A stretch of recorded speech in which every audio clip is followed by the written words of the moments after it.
Assalamualaikum warahmatullahi wabarakatuh.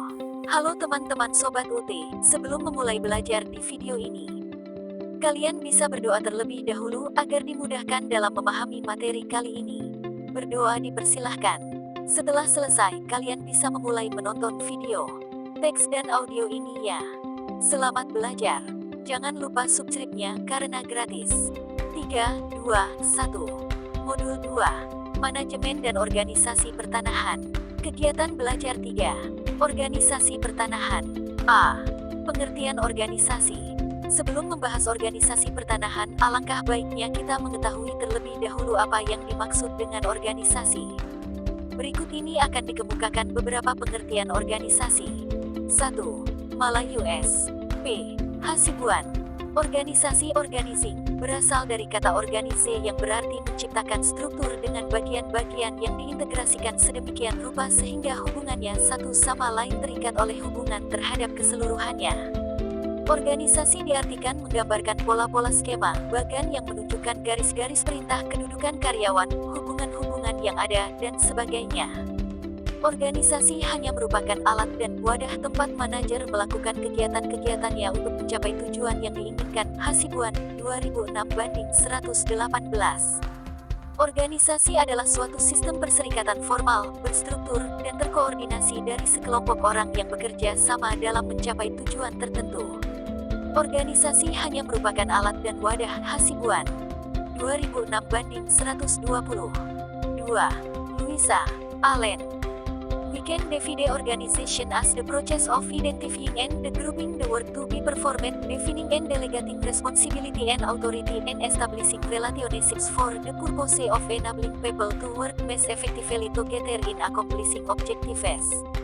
Artinya, kita dapat mendefinisikan organisasi sebagai proses penentuan dan pengelompokan pekerjaan yang akan dikerjakan serta menetapkan dan melimpahkan wewenang dan tanggung jawab dengan maksud memungkinkan orang-orang dapat bekerja sama secara efektif dalam mencapai tujuan. Hasibuan 2006/119. 3. Der M. Manulang. Organisasi dalam arti dinamis pengorganisasian adalah suatu proses penetapan dan pembagian kerja yang dilakukan, pembatasan tugas-tugas atau tanggung jawab serta wewenang dan penetapan hubungan-hubungan antara unsur-unsur organisasi sehingga memungkinkan orang-orang dapat bekerja bersama-sama seefektif mungkin untuk mencapai tujuan. Secara singkat, organisasi adalah suatu pembuatan diferensiasi tugas-tugas. Hasibuan 2006/119-120. 4. Der Soekarno-K. Organisasi sebagai fungsi manajemen. Organisasi dalam pengertian dinamis adalah organisasi yang memberikan kemungkinan bagi manajemen dapat bergerak dalam batas-batas tertentu. Organisasi dalam arti dinamis berarti organisasi itu mengadakan pembagian kerja. Hasibuan 2006/120. 5. Kunz dan O'Donnell. Organisasi adalah pembinaan hubungan wewenang dan dimaksudkan untuk mencapai koordinasi yang struktural, baik secara vertikal maupun secara horizontal, di antara posisi-posisi yang telah diserahi tugas-tugas khusus yang dibutuhkan untuk mencapai tujuan perusahaan. Jadi, organisasi adalah hubungan struktural yang mengikat dan menyatukan perusahaan dan kerangka dasar tempat individu-individu berusaha serta dikoordinasikan. Hasibuan 2006/120. 6. Philip Sensnick.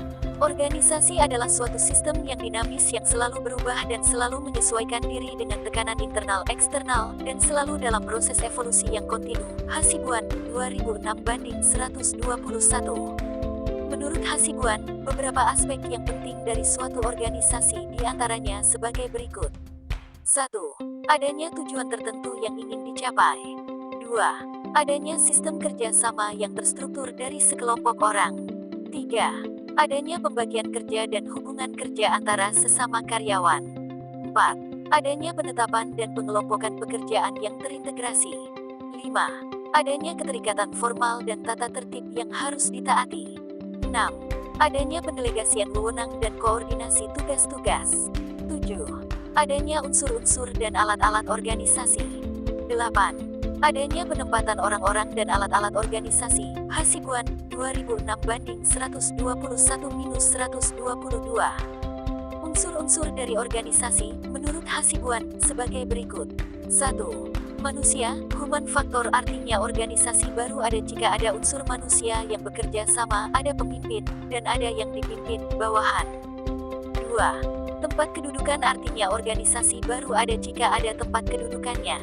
3. Tujuan artinya organisasi baru ada jika ada tujuan yang ingin dicapai. 4. Pekerjaan artinya organisasi itu baru ada jika ada pekerjaan yang akan dikerjakan serta adanya pembagian pekerjaan. 5. Struktur artinya organisasi itu baru ada jika ada hubungan serta kerja sama antara manusia yang satu dan yang lainnya. 6. Teknologi artinya organisasi baru ada jika terdapat unsur teknis. 7.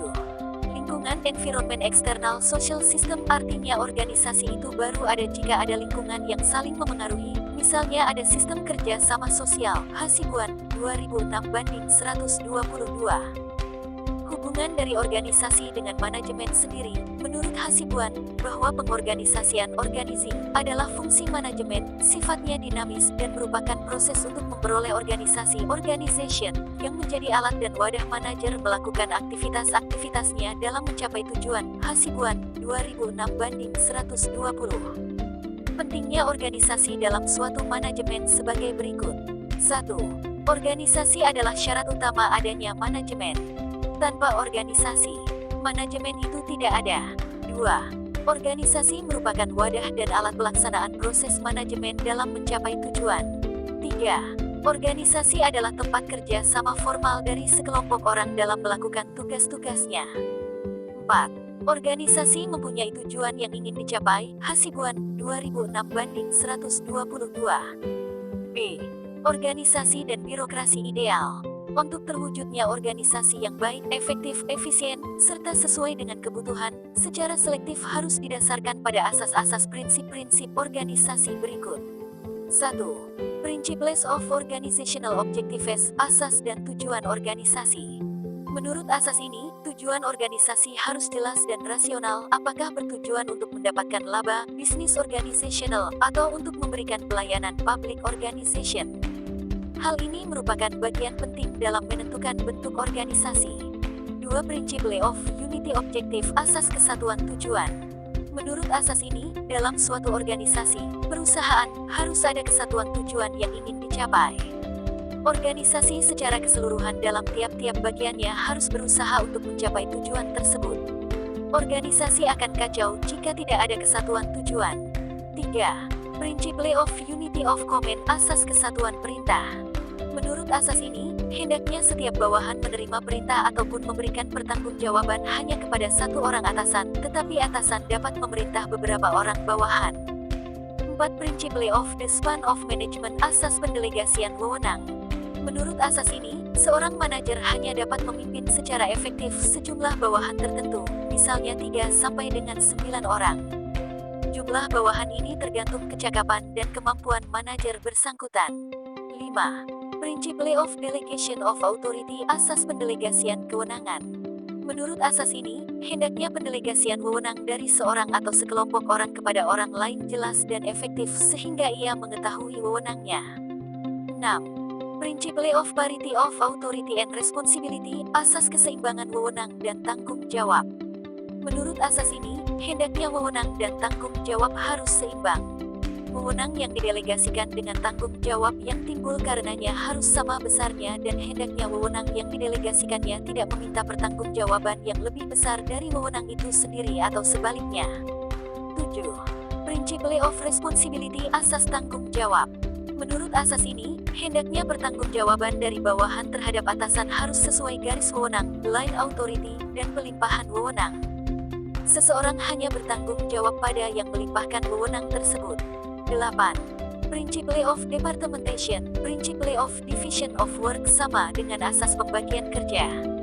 Menurut asas ini, pengelompokan tugas-tugas pekerjaan-pekerjaan atau kegiatan-kegiatan yang sama dalam satu unit kerja, departemen, hendaknya didasarkan atas eratnya hubungan pekerjaan tersebut. 9. Principle of Personnel Placement, asas penempatan personalia. Menurut asas ini, hendaknya penempatan orang-orang pada setiap jabatan harus didasarkan atas kecakapan, keahlian, dan keterampilannya, the right man in the right job. mismanajemen penempatan harus dihindarkan. Efektivitas organisasi yang optimal memerlukan penempatan karyawan yang tepat. Untuk itu, harus dilakukan seleksi yang objektif dan berpedoman atas job specification dari jabatan yang akan diisinya. 10. Prinsip layoff scalar chain asas jenjang berangkai. Menurut asas ini, hendaknya saluran dari pemerintah atau wewenang dari atas ke bawah harus merupakan mata rantai yang jelas dan tidak terputus-putus serta menempuh jarak terpendek. Sebaliknya, pertanggungjawaban dari bawahan ke atasan juga melalui mata rantai vertikal, jelas, dan menempuh jarak terpendeknya. Hal ini penting karena dasar organisasi yang fundamental adalah rangkaian wewenang dari atas ke bawah. Tindakan dumping hendaknya dihindarkan. 11. Prinsip layoff efisiensi, asas efisiensi.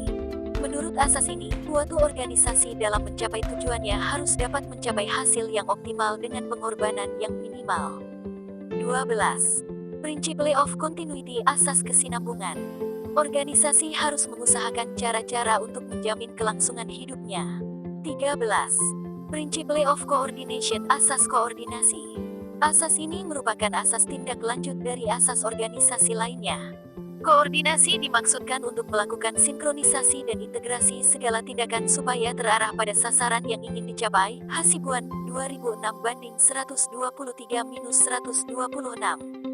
Sementara itu, tanda-tanda atau ciri-ciri organisasi efektif yang disampaikan oleh Hasibuan sebagai berikut. 1. Tujuan organisasi itu jelas dan realistis. 2. Hubungan kerja dan hubungan pekerjaan antara unit-unit, sub-subsistem, atau bagian-bagian harus baik dan jelas. 3. Organisasi itu harus menjadi alat dan wadah yang efektif dalam mencapai tujuan. 4. Tipe organisasi dan strukturnya harus sesuai dengan kebutuhan perusahaan. 5. Unit-unit kerja, departemen bagian-nya ditetapkan berdasarkan atas eratnya hubungan kerja. 6. Job description setiap jabatan harus jelas dan tidak tumpang tindih pekerjaan. 7. Rentang kendali setiap bagian harus berdasarkan volume pekerjaan dan tidak boleh terlalu banyak. 8. Sumber perintah dan tanggung jawab harus jelas dan melalui jarak yang terpendek. 9. Jenis wewenang authority yang dimiliki setiap pejabat harus jelas. 10.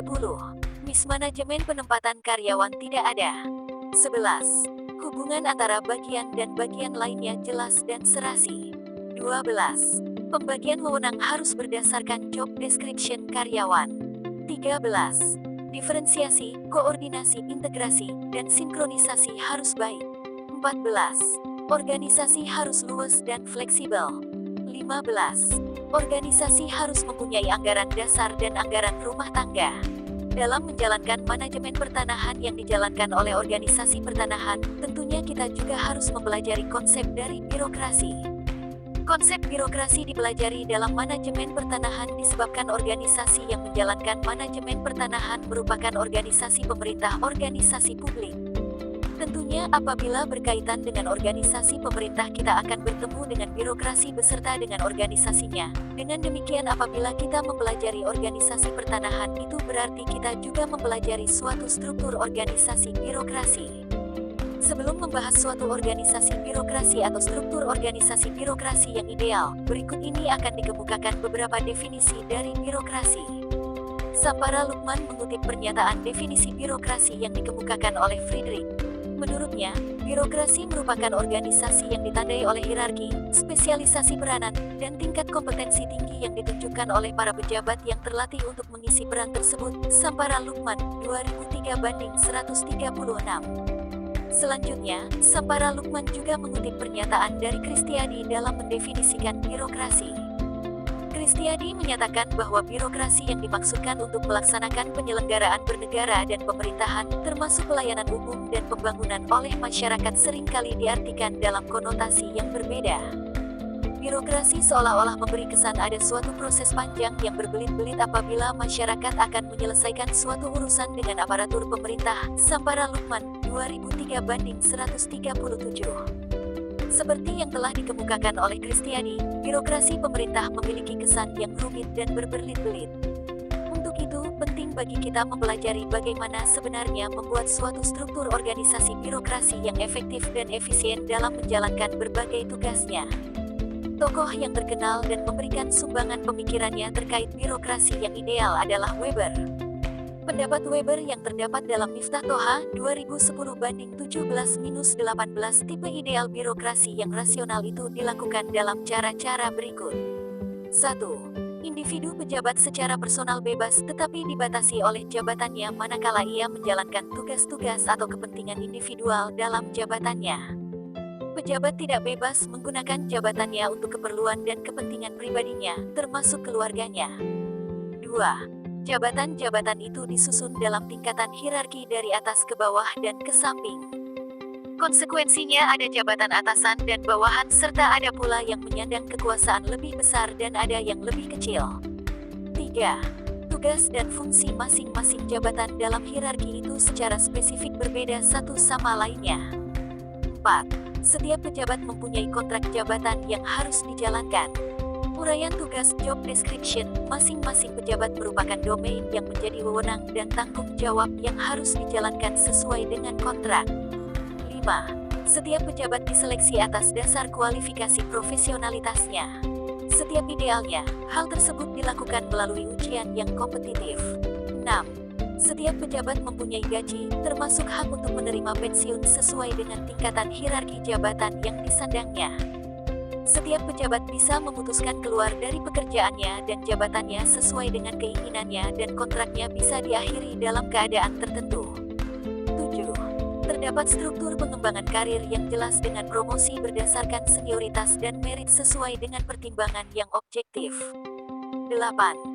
Setiap pejabat sama sekali tidak dibenarkan menjalankan jabatannya dan resources instansinya untuk kepentingan pribadi dan keluarganya. 9. Setiap pejabat berada di bawah pengendalian dan pengawasan suatu sistem yang dijalankan secara disiplin. Sementara itu, Weber dalam Harbani Pasolong 2007-72 menyusun karakteristik birokrasi menjadi 7 sebagai berikut. 1. Spesialisasi pekerjaan, yaitu semua pekerjaan dilakukan dalam kesederhanaan, rutinitas, dan mendefinisikan tugas dengan baik. 2. Hierarki kewenangan yang jelas, yaitu sebuah struktur multitingkat yang formal dengan posisi hierarki atau jabatan, yang memastikan bahwa setiap jabatan yang lebih rendah berada di bawah supervisi dan kontrol dari yang lebih tinggi. 3. Formalisasi yang tinggi, yaitu semua anggota organisasi diseleksi dalam basis kualifikasi yang didemonstrasikan dengan melatih pendidikan atau latihan formal. 4. Pengambilan keputusan mengenai penempatan pegawai yang didasarkan atas kemampuan, yaitu pengambilan keputusan tentang seleksi dan promosi didasarkan atas kualifikasi teknik, kemampuan, dan prestasi para calon. 5. Bersifat tidak pribadi impersonalitas, yaitu sanksi-sanksi diterapkan secara seragam dan tanpa perasaan pribadi untuk menghindari keterlibatan dengan kepribadian individual dan preferensi pribadi para anggota. 6. Jejak karir bagi para pegawai, yaitu para pegawai diharapkan mengejar karir dalam organisasi. Sebagai imbalan atas komitmen terhadap karir tersebut, para pegawai mempunyai masa jabatan yang artinya mereka akan dipertahankan meskipun mereka kehabisan tenaga atau jika kepandaiannya tidak terpakai lagi. 7. Kehidupan organisasi yang dipisahkan dengan jelas dari kehidupan pribadi, yaitu pejabat tidak bebas menggunakan jabatannya untuk keperluan pribadinya, termasuk keluarganya. Berdasarkan pendapat Weber di atas dapat diketahui bahwa secara perinci tipe ideal birokrasi mempunyai 15 karakteristik ideal, yaitu 1. Kekuasaan dimiliki oleh jabatan dan bukan pemegang jabatan. 2. Otoritas ditetapkan melalui aturan-aturan organisasi. 3. Tindakan organisasi bersifat impersonal serta melibatkan eksekusi atas kebijakan publik. 4. Tindakan organisasi dikerangkai oleh sistem pengetahuan yang disipliner. 5. Aturan dikodifikasi secara formal. 6. Aturan preseden dan abstrak menjadi standar bagi tindakan organisasi. 7. Spesialisasi. 8. Batasan yang tegas antara tindakan birokratis dan tindakan partikular menentukan legitimasi dari tindakan. 9. Pemisahan fungsional dari tugas-tugas yang diikuti oleh struktur otoritas formal. 10. Kekuasaan yang didelegasikan via hierarki. 11. Delegasi kekuasaan diekspresikan dalam istilah tugas, hak kewajiban, dan tanggung jawab yang ditetapkan melalui kontrak. 12. Kualitas yang dibutuhkan untuk mengisi posisi diukur dengan pengakuan kredensial formal ijazah, sertifikat, dan sebagainya. 13. Struktur karir dan promosi, baik atas dasar senioritas maupun prestasi. 14. Posisi yang berbeda dalam hierarki akan menerima pembayaran yang berbeda. Dan 15. Sentralisasi koordinasi, komunikasi, dan kontrol. C. Organisasi pertanahan. 1. Sejarah organisasi. Berbicara organisasi pertanahan Indonesia, kita pasti akan membahas Badan Pertanahan Nasional (BPN). Untuk dapat mengetahui bagaimana sebenarnya organisasi kelembagaan pertanahan Indonesia saat ini tidak akan terlepas dari upaya pemerintah untuk menerapkan penatagunaan tanah yang baik di Indonesia. Pada akhirnya, apabila kita mempelajari sejarah keorganisasian pertanahan di Indonesia, kita akan tertuju pada sejarah BPN RI yang pada dasarnya adalah sejarah pencarian format penataan pertanahan nasional yang merentang jauh ke belakang dari zaman pemerintahan kolonial Belanda, lahirnya Undang-Undang Pokok Agraria, hingga fungsinya yang diemban sekarang ini. Secara lebih lengkap, sejarah BPN RI sebagai berikut. 2. Masa kolonial Belanda dan Jepang. A. Masa kolonial Belanda. Sejak berlakunya Agrarisewet tahun 1870, pemerintah kolonial Belanda mengeluarkan Ordonansi Stadblad 1823 nomor 164 yang menyebutkan bahwa penyelenggaraan kadastral diserahkan pada lembaga yang diberi nama Kadastral Dien. Perannya yang strategis membuat pejabatnya diangkat dan diberhentikan langsung oleh Gubernur Jenderal. B. Masa kolonial Jepang. Ketika masa penjajahan Belanda digantikan oleh Jepang pada 1942, tidak diadakan perombakan besar atas peraturan pertanahan.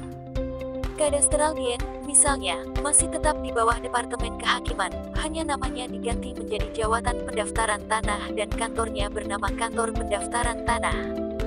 Namun demikian, pada masa penjajahan, Jepang dikeluarkan peraturan yang melarang pemindahan hak atas benda tetap tanah Osamu Shiere nomor 2 tahun 1942. Penguasaan tanah partikelir juga dihapuskan oleh pemerintahan Dai Nippon. 3. Masa kemerdekaan tahun 1945 sampai tahun 1960. Setelah proklamasi kemerdekaan, sesuai dengan semangat membentuk negara baru yang merdeka, pemerintah Republik Indonesia bertekad membenahi dan menyempurnakan pengelolaan pertanahan. Landasan hukum pertanahan yang masih menggunakan produk hukum warisan pemerintah Belanda mulai diganti. Melalui Departemen Dalam Negeri, pemerintah mempersiapkan landasan hukum pertanahan yang sesuai dengan UUD 1945. Riwayat awal Indonesia dalam membentuk lembaga dalam penataan urusan pertanahan adalah lahirnya penetapan Presiden nomor 16 tahun 1948, yaitu pemerintah membentuk Panitia Agraria Yogyakarta.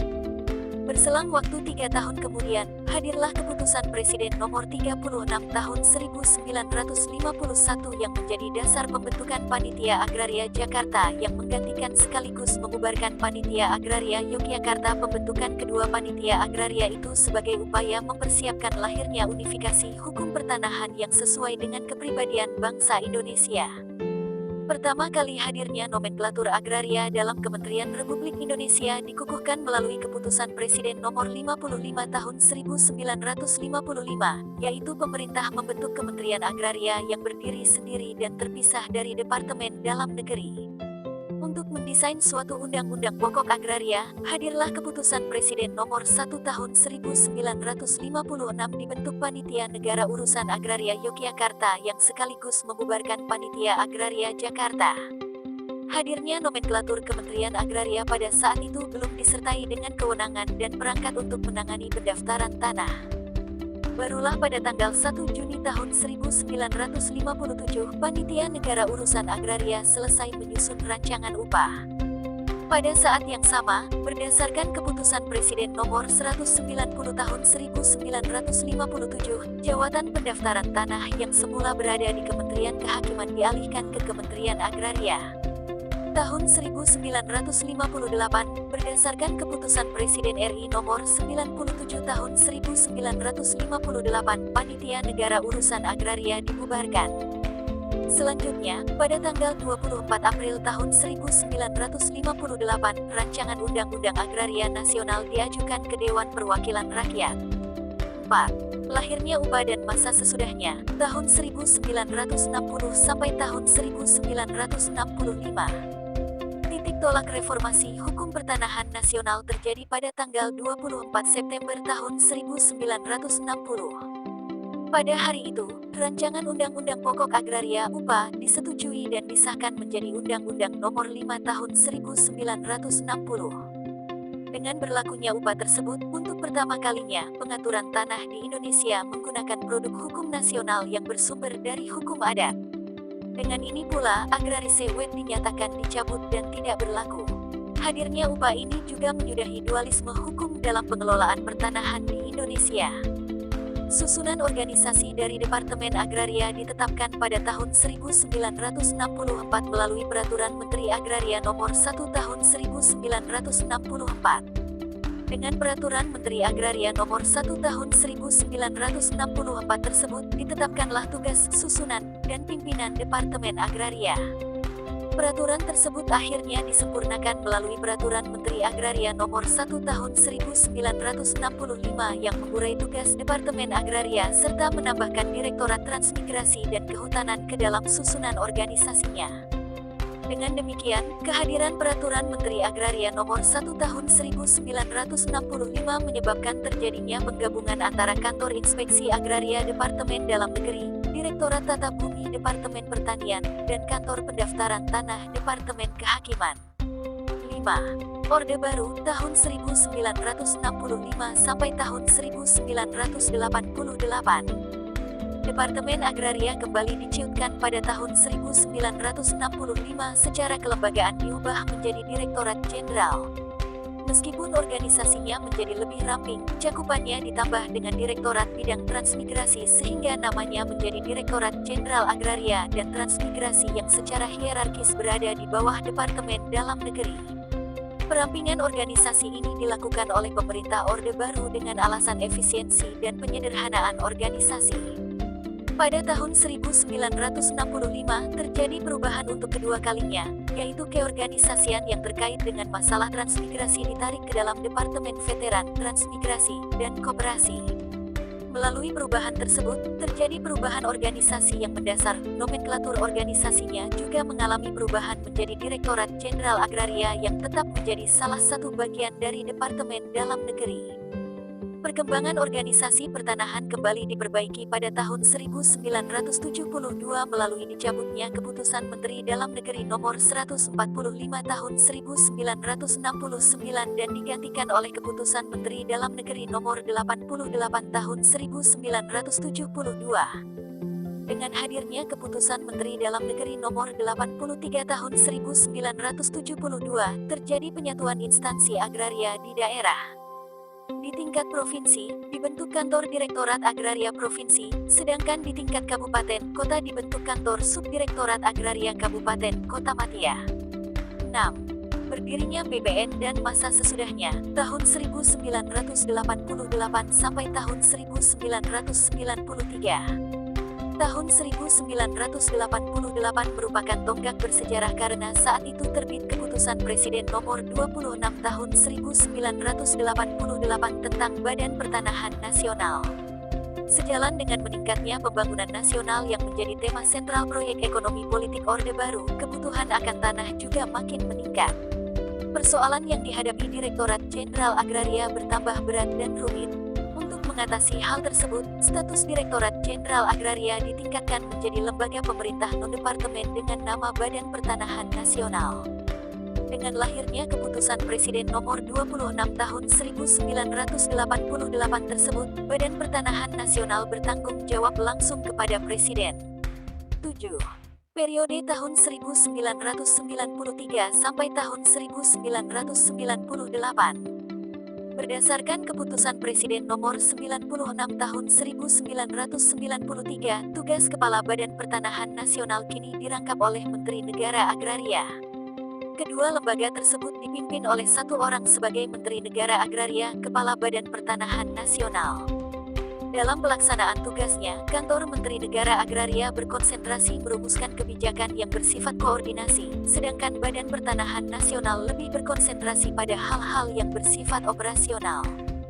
Pada 1994, Menteri Negara Agraria, Kepala Badan Pertanahan Nasional menerbitkan Keputusan Menteri Negara Agraria, Kepala Badan Pertanahan Nasional Nomor 5 Tahun 1994 tentang susunan organisasi dan tata kerja staf kantor Menteri Negara Agraria. 8. Periode tahun 1999 sampai tahun 2000. Pada 1999, terbit Keputusan Presiden Nomor 154 Tahun 1999 tentang perubahan Keputusan Presiden Nomor 26 Tahun 1988. Kepala Badan Pertanahan Nasional dirangkap oleh Menteri Dalam Negeri Republik Indonesia. Pelaksanaan pengelolaan pertanahan sehari-harinya dilaksanakan Wakil Kepala Badan Pertanahan Nasional. 9. Periode tahun 2000 sampai tahun 2006. Pada periode ini, Badan Pertanahan Nasional beberapa kali mengalami perubahan struktur organisasi. Keputusan Presiden Nomor 95 Tahun 2000 tentang Badan Pertanahan Nasional mengubah struktur organisasi Eselon 1 di Badan Pertanahan Nasional. Namun, yang lebih mendasar adalah Keputusan Presiden Nomor 10 Tahun 2001 tentang pelaksanaan otonomi daerah di bidang pertanahan. Disusul kemudian terbit Keputusan Presiden Nomor 103 Tahun 2001 tentang kedudukan, tugas, fungsi, kewenangan, susunan organisasi, dan tata kerja lembaga pemerintah non-departemen serta Keputusan Presiden Nomor 34 Tahun 2003 tentang kebijakan nasional di bidang pertanahan memosisikan BPN sebagai lembaga yang menangani kebijakan nasional di bidang pertanahan. 10. Periode tahun 2006 sampai tahun 2013. Pada tanggal 11 April tahun 2006, terbit Peraturan Presiden Nomor 10 Tahun 2006 tentang Badan Pertanahan Nasional yang menguatkan kelembagaan Badan Pertanahan Nasional, yaitu tugas yang diemban BPN RI juga menjadi semakin luas. BPN RI bertanggung jawab langsung kepada Presiden dan tugas pemerintahan di bidang pertanahan secara nasional, regional, dan sektoral dengan fungsi berikut. A. Perumusan kebijakan nasional di bidang pertanahan. B. Perumusan kebijakan teknis di bidang pertanahan. C. Koordinasi kebijakan perencanaan dan program di bidang pertanahan. D. Pembinaan dan pelayanan administrasi umum di bidang pertanahan. E. Penyelenggaraan dan pelaksanaan survei serta pengukuran dan pemetaan di bidang pertanahan. F. Pelaksanaan pendaftaran tanah dalam rangka menjamin kepastian hukum. G. Pengaturan dan penetapan hak-hak atas tanah serta pelaksanaan penatagunaan tanah, reformasi agraria, dan penataan wilayah-wilayah khusus. H. Penyiapan administrasi atas tanah yang dikuasai atau milik negara, daerah bekerja sama dengan Departemen Keuangan. I. Pengawasan dan pengendalian penguasaan pemilikan tanah. 11. Periode 2013 sekarang. Pada tanggal 2 Oktober tahun 2013 terbit Peraturan Presiden Nomor 63 Tahun 2013 tentang Badan Pertanahan Nasional yang mengatur fungsi Badan Pertanahan Nasional sebagai berikut. A. Penyusunan dan penetapan kebijakan nasional di bidang pertanahan. B. Pelaksanaan koordinasi kebijakan, rencana program, kegiatan, dan kerja sama di bidang pertanahan. C. Pelaksanaan koordinasi tugas pembinaan dan pemberian dukungan administrasi kepada seluruh unit organisasi di lingkungan BPN RI. D. Perumusan dan pelaksanaan kebijakan di bidang survei, pengukuran, dan pemetaan. E. Perumusan dan pelaksanaan kebijakan di bidang penetapan hak tanah, pendaftaran tanah, dan pemberdayaan masyarakat. F. Perumusan dan pelaksanaan kebijakan di bidang pengaturan, penataan, dan pengendalian kebijakan pertanahan. G. Perumusan dan pelaksanaan kebijakan di bidang pengadaan tanah bagi pembangunan untuk kepentingan umum dan penetapan hak tanah instansi. H. Perumusan dan pelaksanaan kebijakan di bidang pengkajian dan penanganan sengketa serta perkara pertanahan. I. Pengawasan dan pembinaan fungsional atas pelaksanaan tugas di bidang pertanahan. J.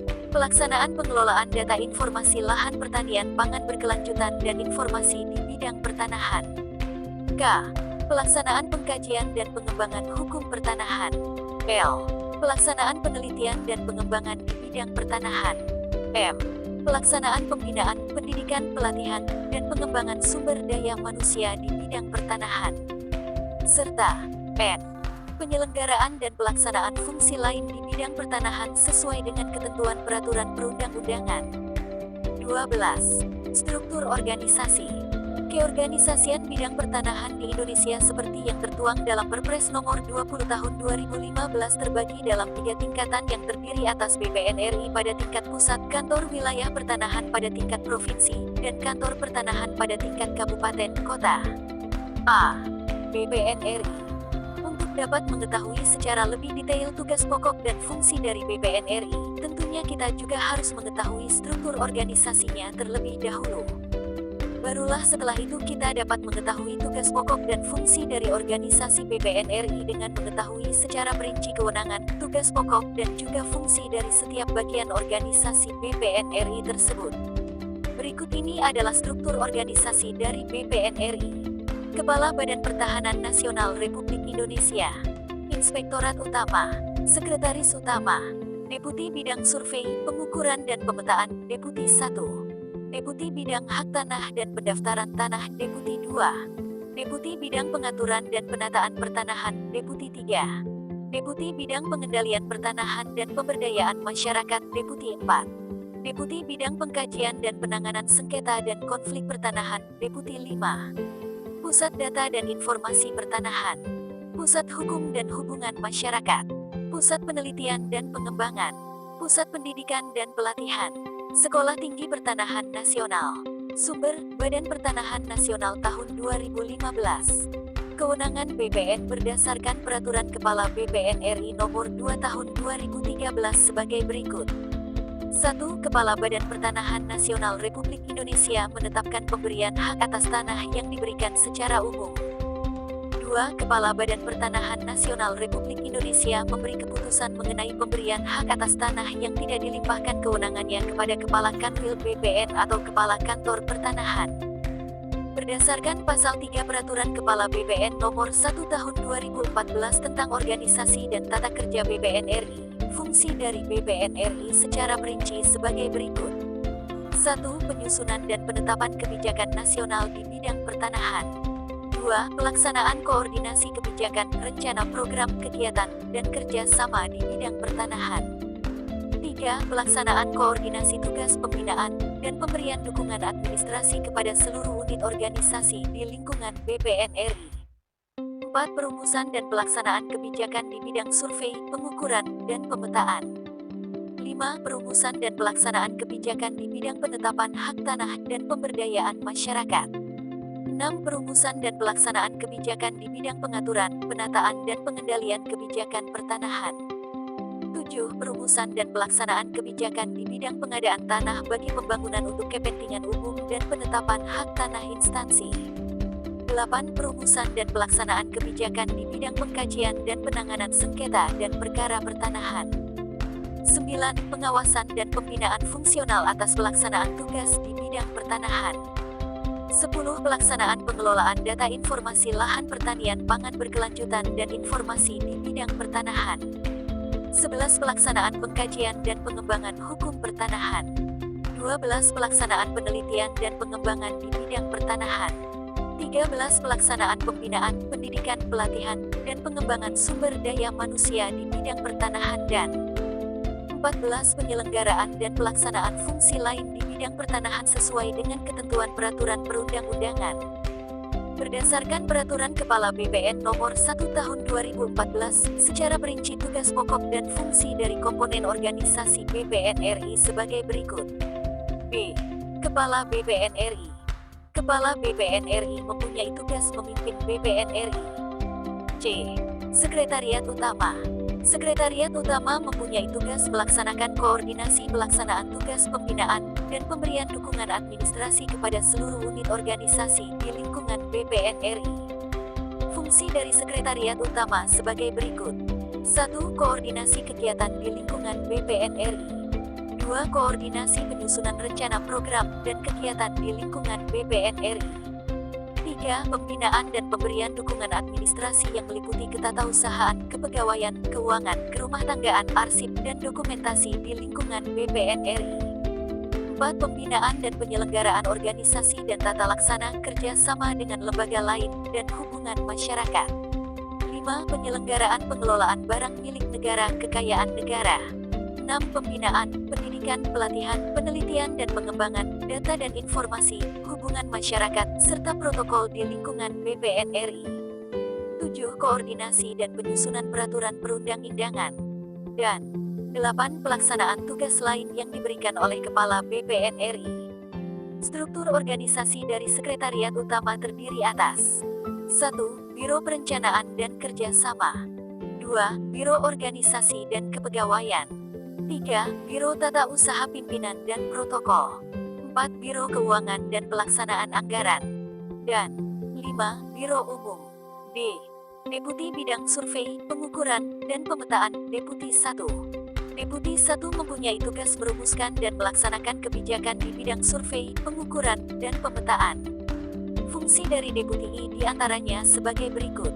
1. Perumusan kebijakan teknis di bidang survei, pengukuran, dan pemetaan. 2. Pelaksanaan survei dan pemetaan tematis. 3. Pelaksanaan pengukuran dasar nasional. 4. Pelaksanaan pemetaan dasar pertanahan. 5. Pembinaan teknis pejabat fungsional surveyor pemetaan dan surveyor berlisensi. 6. Pelaksanaan penetapan batas pengukuran dan perpetaan bidang tanah. Serta 7. Pelaksanaan tugas lain yang diberikan oleh Kepala BPN RI. Struktur organisasi yang berada di bawah Deputi I terdiri atas 1. Direktorat Pengukuran Dasar. 2.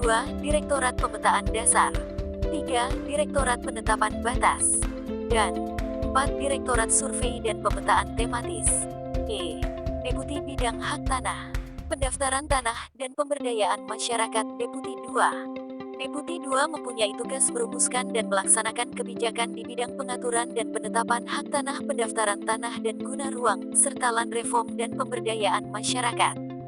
Fungsi dari Deputi 2 sebagai berikut.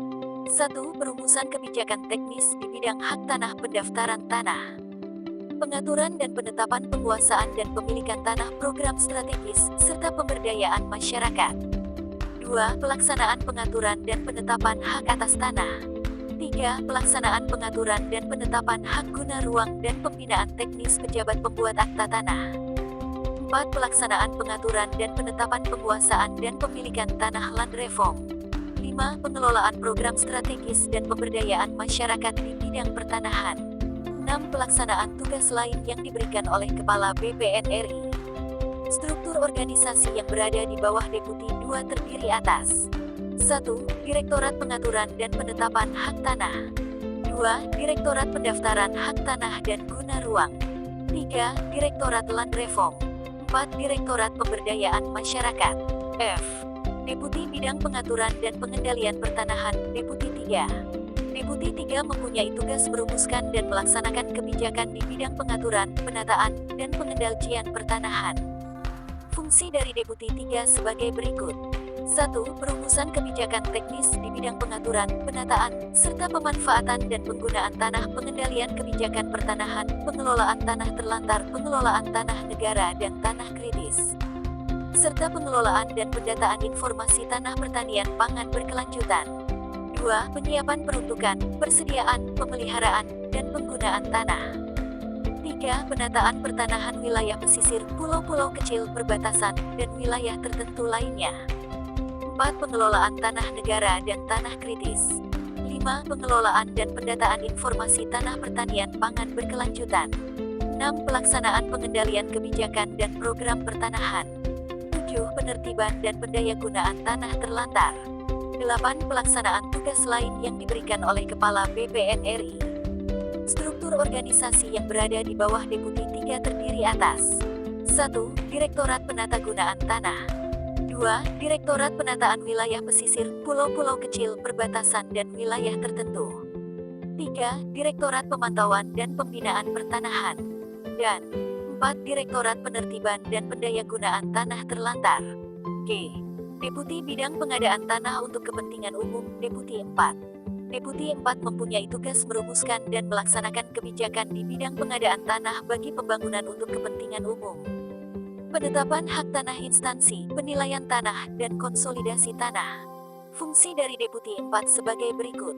1. Perumusan kebijakan teknis di bidang pengadaan tanah, penilaian tanah, konsolidasi tanah, dan pengaturan penetapan tanah instansi. 2. Pelaksanaan pengelolaan penilaian tanah dan konsolidasi tanah. 3. Pembinaan teknis penilai tanah. 4. Pelaksanaan pengadaan tanah bagi pembangunan untuk kepentingan umum. 5. Pelaksanaan bimbingan dan pembinaan pengadaan tanah bagi pembangunan untuk kepentingan umum. 6. Pengaturan dan penetapan hak atas tanah instansi untuk kepentingan umum dan hak atas tanah instansi. Dan 7. Pelaksanaan tugas lain yang diberikan oleh Kepala BPN RI. Struktur organisasi yang berada di bawah Deputi 4 terdiri atas 1. Direktorat Pengadaan Tanah Wilayah 1. 2. Direktorat Pengadaan Tanah Wilayah 2. 3. Direktorat Penilaian Tanah dan 4. Direktorat Konsolidasi Tanah. H.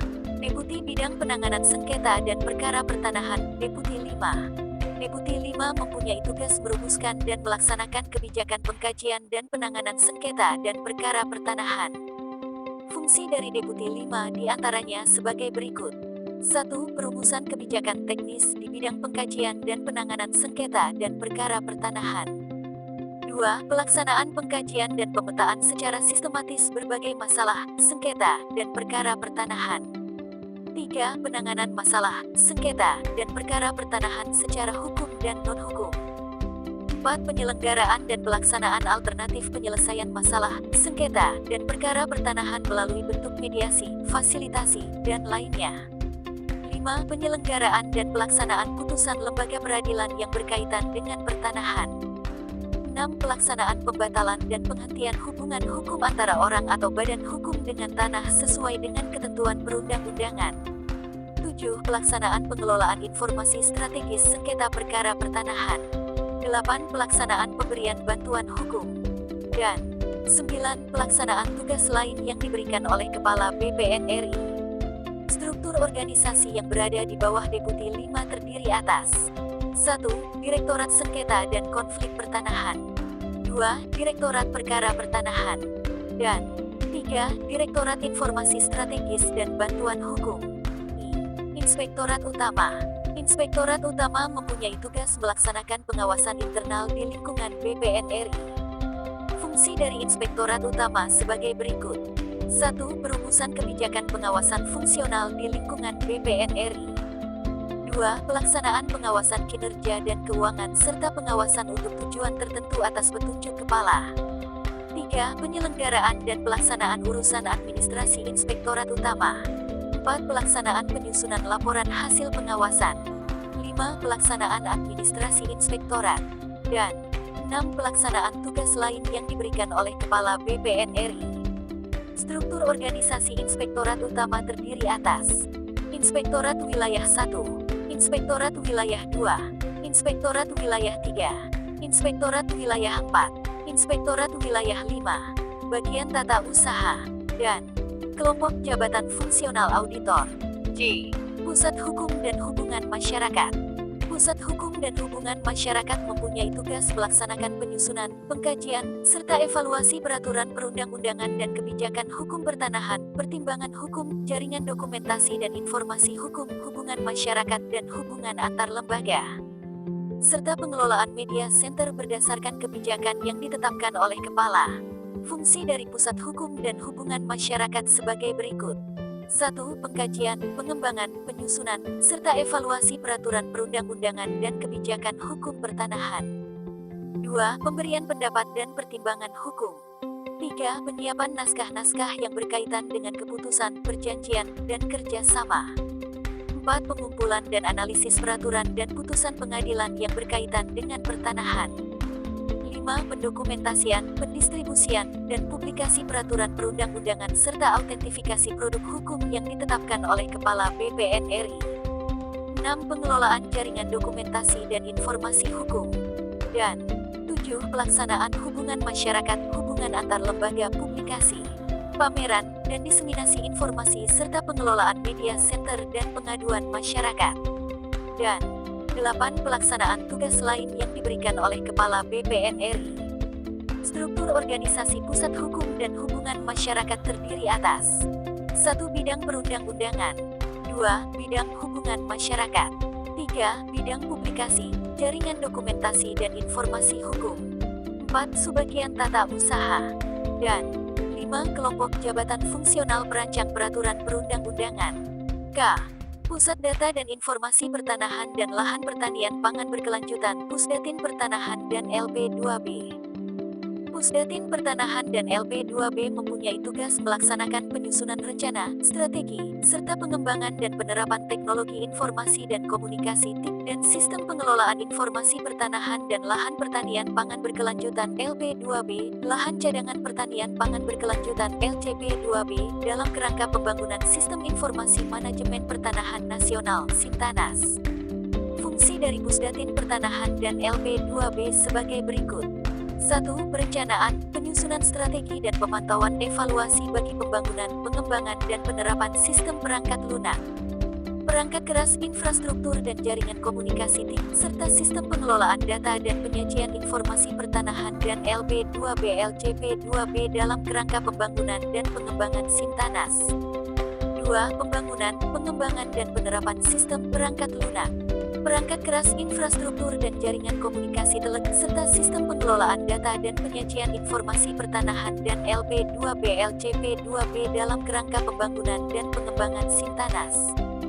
3. Pengembangan dan penerapan sistem pengelolaan dan penyajian layanan data dan informasi penunjang pelaksanaan tugas fungsi BPN-RI dan sebagai pusat informasi LP2B LCP2B dalam kerangka pembangunan dan pengembangan Sintanas. 4. Pengelolaan urusan ketatausahaan. Dan 5. Pelaksanaan tugas lain yang diberikan oleh Kepala BPN-RI. Struktur organisasi Pusdatin Pertanahan dan LP2B terdiri atas 1. Bidang pengembangan sistem informasi pertanahan. 2. Bidang pengelolaan data dan penerapan teknologi informasi pertanahan.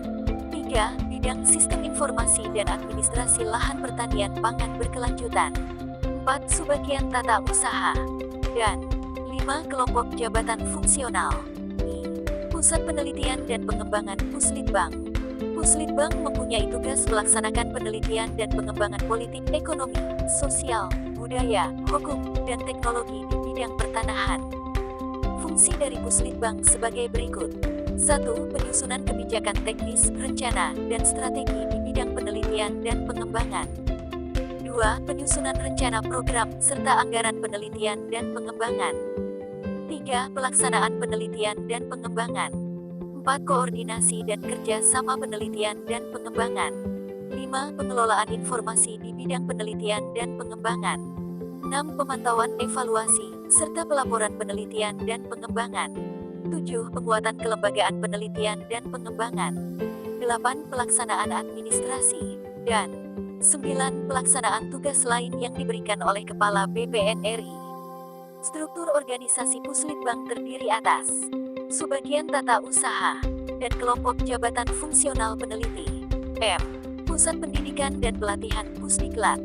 Pusdiklat mempunyai tugas mengembangkan dan menyelenggarakan diklat dalam rangka peningkatan kompetensi dan profesionalisme sumber daya manusia aparatur berdasarkan kebijakan yang telah ditetapkan oleh Kepala sesuai dengan peraturan perundang-undangan yang berlaku. Fungsi dari Pusdiklat sebagai berikut. 1. Penyusunan perencanaan diklat, anggaran kurikulum, bahan ajar, kerja sama pengembangan program evaluasi, dan pelaporan serta pengelolaan sistem informasi pendidikan dan pelatihan. 2. Menyiapkan dan menyelenggarakan pendidikan dan pelatihan sumber daya manusia di bidang pertanahan. 3. Pelaksanaan urusan tata usaha. Dan 4. Pelaksanaan tugas lain yang diberikan oleh Kepala BPN-RI. Struktur organisasi Pusdiklat terdiri atas 1. Bidang perencanaan, evaluasi, dan pelaporan. 2. Bidang penyelenggaraan.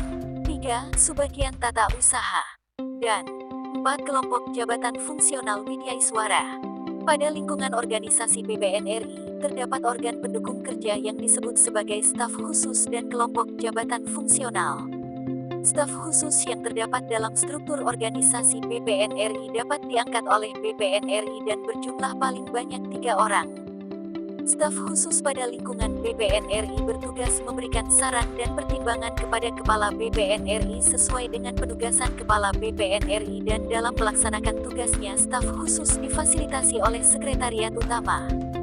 Untuk Kelompok jabatan fungsional dalam lingkungan BPN RI dapat dibentuk kelompok jabatan fungsional tertentu sesuai dengan kebutuhan berdasarkan ketentuan peraturan perundang-undangan. Kelompok jabatan fungsional mempunyai tugas melaksanakan kegiatan sesuai dengan bidang tugasnya masing-masing yang akan diatur lebih lanjut di peraturan lain berdasarkan ketentuan peraturan perundang-undangan. 13. Kantor Wilayah BPN Kanwil Pertanahan. Untuk menangani urusan pertanahan pada wilayah provinsi, terdapat organisasi pertanahan yang diberi nama Kantor Wilayah BPN. Kantor Wilayah BPN merupakan instansi vertikal dari BPN RI yang berada langsung di bawah Kepala BPN RI dan bertanggung jawab kepada BPN RI. Kantor Wilayah BPN yang terdapat di wilayah provinsi mempunyai tugas untuk melaksanakan sebagian tugas dan fungsi dari BPN RI dalam wilayah provinsi. Secara lebih lengkap, struktur organisasi Kantor Wilayah BPN sebagai berikut. Kantor Wilayah BPN Provinsi. Bagian Tata Usaha, Subbagian Perencanaan Keuangan, Subbagian Kepegawaian, Subbagian Umum dan Informasi, Bidang Survei Pengukuran dan Pemetaan, Bidang Hak Tanah dan Pendaftaran Tanah, Bidang Pengaturan dan Penataan Pertanahan, Bidang Pengendalian Pertanahan dan Pemberdayaan Masyarakat, Bidang Pengkajian dan Penanganan Sengketa dan Konflik Pertanahan, Seksi Pengukuran dan Pemetaan Dasar, Seksi Penetapan Hak Tanah Perorangan, Seksi Penatagunaan Tanah, Seksi Pengendalian Pertanahan, Seksi Pengendalian Pertanahan, Seksi Pengkajian dan Penanganan Sengketa dan Konflik Pertanahan, Seksi Pemetaan Tematik, Seksi Penetapan Hak Tanah Badan Hukum, Seksi Pemberdayaan Masyarakat, Seksi Pengkajian dan Penanganan Perkara Pertanahan, Seksi Pengukuran Bidang, Seksi Pengaturan Tanah Pemerintah, Seksi Land Reform, Seksi Survei Potensi Tanah, Seksi Pendaftaran Peralihan Pembebanan Hak dan PPAT, Seksi Konsolidasi Tanah, Sumber Badan Pertanahan Nasional tahun 2015. Kewenangan Kantor Wilayah Pertanahan berdasarkan Peraturan Kepala BPN RI Nomor 2 Tahun 2013 sebagai berikut. A. Pemberian hak milik untuk orang perseorangan atas tanah pertanian dan tanah non-pertanian. B. Pemberian hak milik untuk badan hukum keagamaan dan sosial yang telah ditetapkan berdasarkan Peraturan Pemerintah Nomor 38 Tahun 1963 tentang penunjukan badan-badan hukum yang dapat mempunyai hak milik atas tanah dan atas tanah non-pertanian. C. Memberi keputusan mengenai pemberian hak guna usaha atas tanah. D. Pemberian hak guna bangunan untuk orang perseorangan dan badan hukum atas tanah. E. Pemberian hak pakai untuk orang perseorangan atas tanah pertanian dan tanah non-pertanian. F. Pemberian hak pakai untuk badan hukum swasta dan BUMN/BUMD atas tanah non-pertanian. G. Memberi keputusan mengenai penetapan tanah negara untuk menjadi tanah objek land reform. Dalam menjalankan tugas dan kewenangan yang dimilikinya, Kantor Wilayah BPN memiliki fungsi sebagai berikut. A. Penyusunan rencana program dan penganggaran dalam rangka pelaksanaan tugas pertanahan. B. Pengoordinasian, pembinaan, dan pelaksanaan survei, pengukuran, dan pemetaan. Hak tanah dan pendaftaran tanah. Pengaturan dan penataan pertanahan. Pengendalian pertanahan dan pemberdayaan masyarakat. Serta pengkajian dan penanganan sengketa dan konflik pertanahan. C. Pemantauan dan evaluasi pelaksanaan kegiatan pertanahan di lingkungan provinsi. D. Pengoordinasian pemangku kepentingan pengguna tanah. E. Pengelolaan Sistem Informasi Manajemen Pertanahan Nasional (Sintanas) di provinsi. F. Pengoordinasian penelitian dan pengembangan. G. Pengoordinasian pengembangan sumber daya manusia pertanahan. H. Pelaksanaan urusan tata usaha kepegawaian, keuangan, sarana prasarana perundang-undangan, serta pelayanan pertanahan. Struktur organisasi yang berada di bawah Kantor Wilayah BPN berdasarkan Peraturan Kepala BPN Nomor 4 Tahun 2006 terdiri atas: A.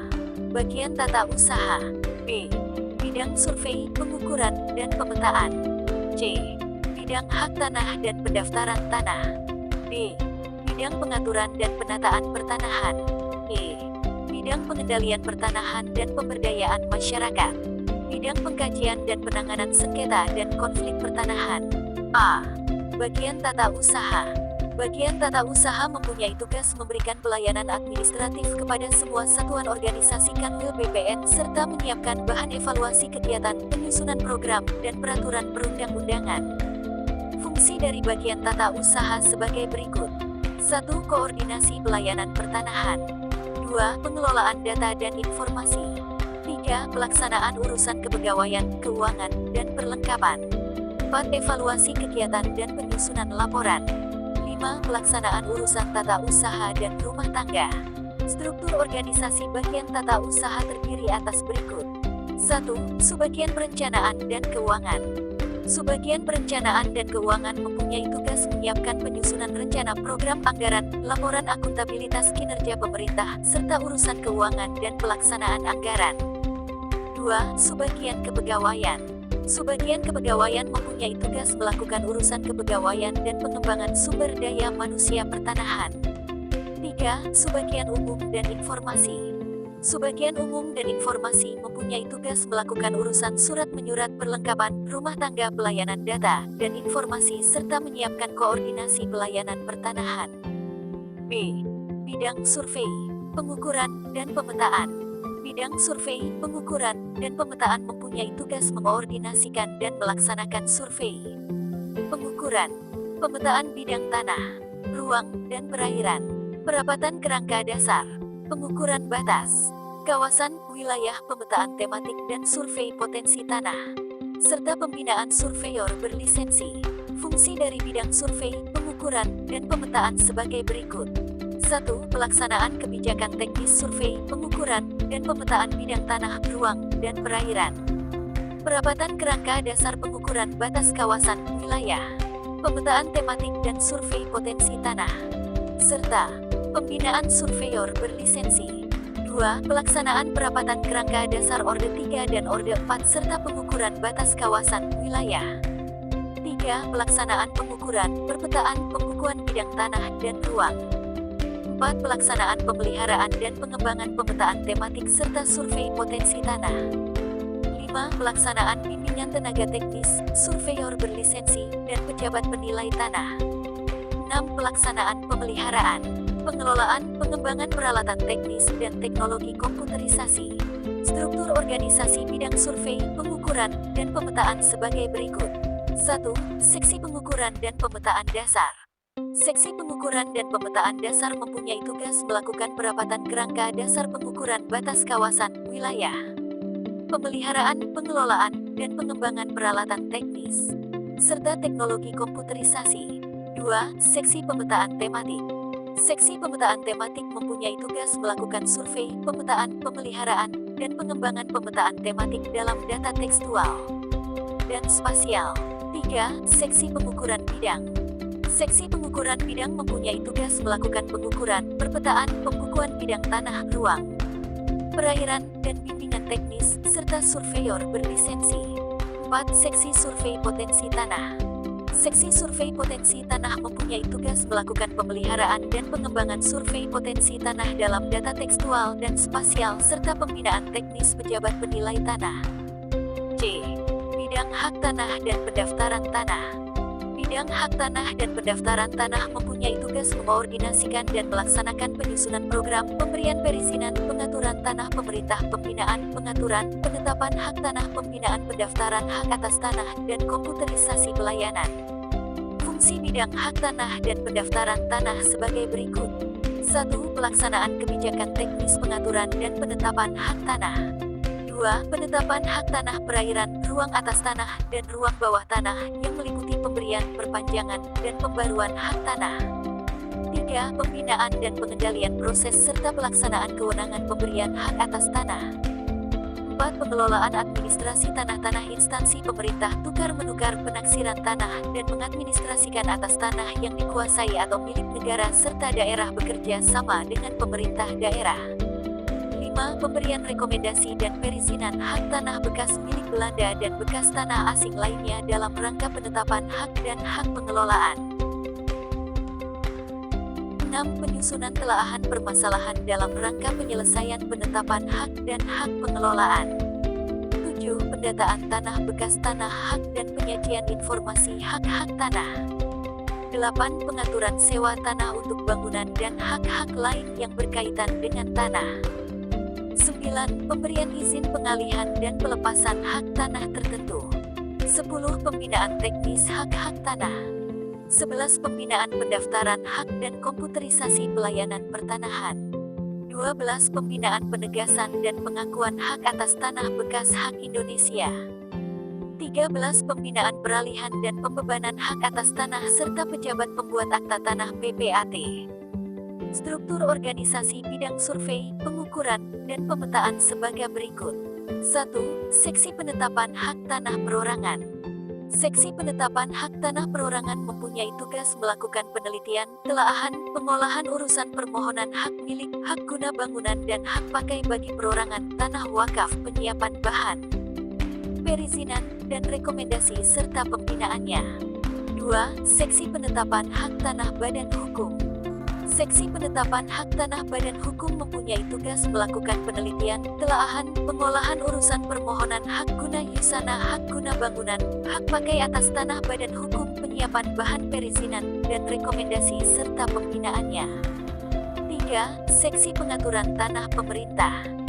Seksi pengaturan tanah pemerintah mempunyai tugas melakukan penelitian, telaahan, pengolahan urusan permohonan hak guna usaha, hak guna bangunan, hak pakai dan hak pengelolaan atas tanah pemerintah, badan hukum pemerintah, penyiapan bahan perizinan, rekomendasi pembinaannya, serta mengadministrasikan atas tanah yang dikuasai atau milik negara dan daerah.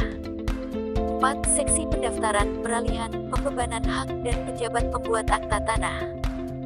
Seksi pendaftaran, peralihan, pembebanan hak, dan pejabat pembuat akta tanah mempunyai tugas menyiapkan pembinaan pendaftaran hak, penegasan, pengakuan hak atas tanah bekas hak Indonesia, peralihan, pembebanan hak atas tanah, pembebanan hak tanggungan, dan pembinaan pejabat pembuat akta tanah serta melakukan komputerisasi pelayanan pertanahan.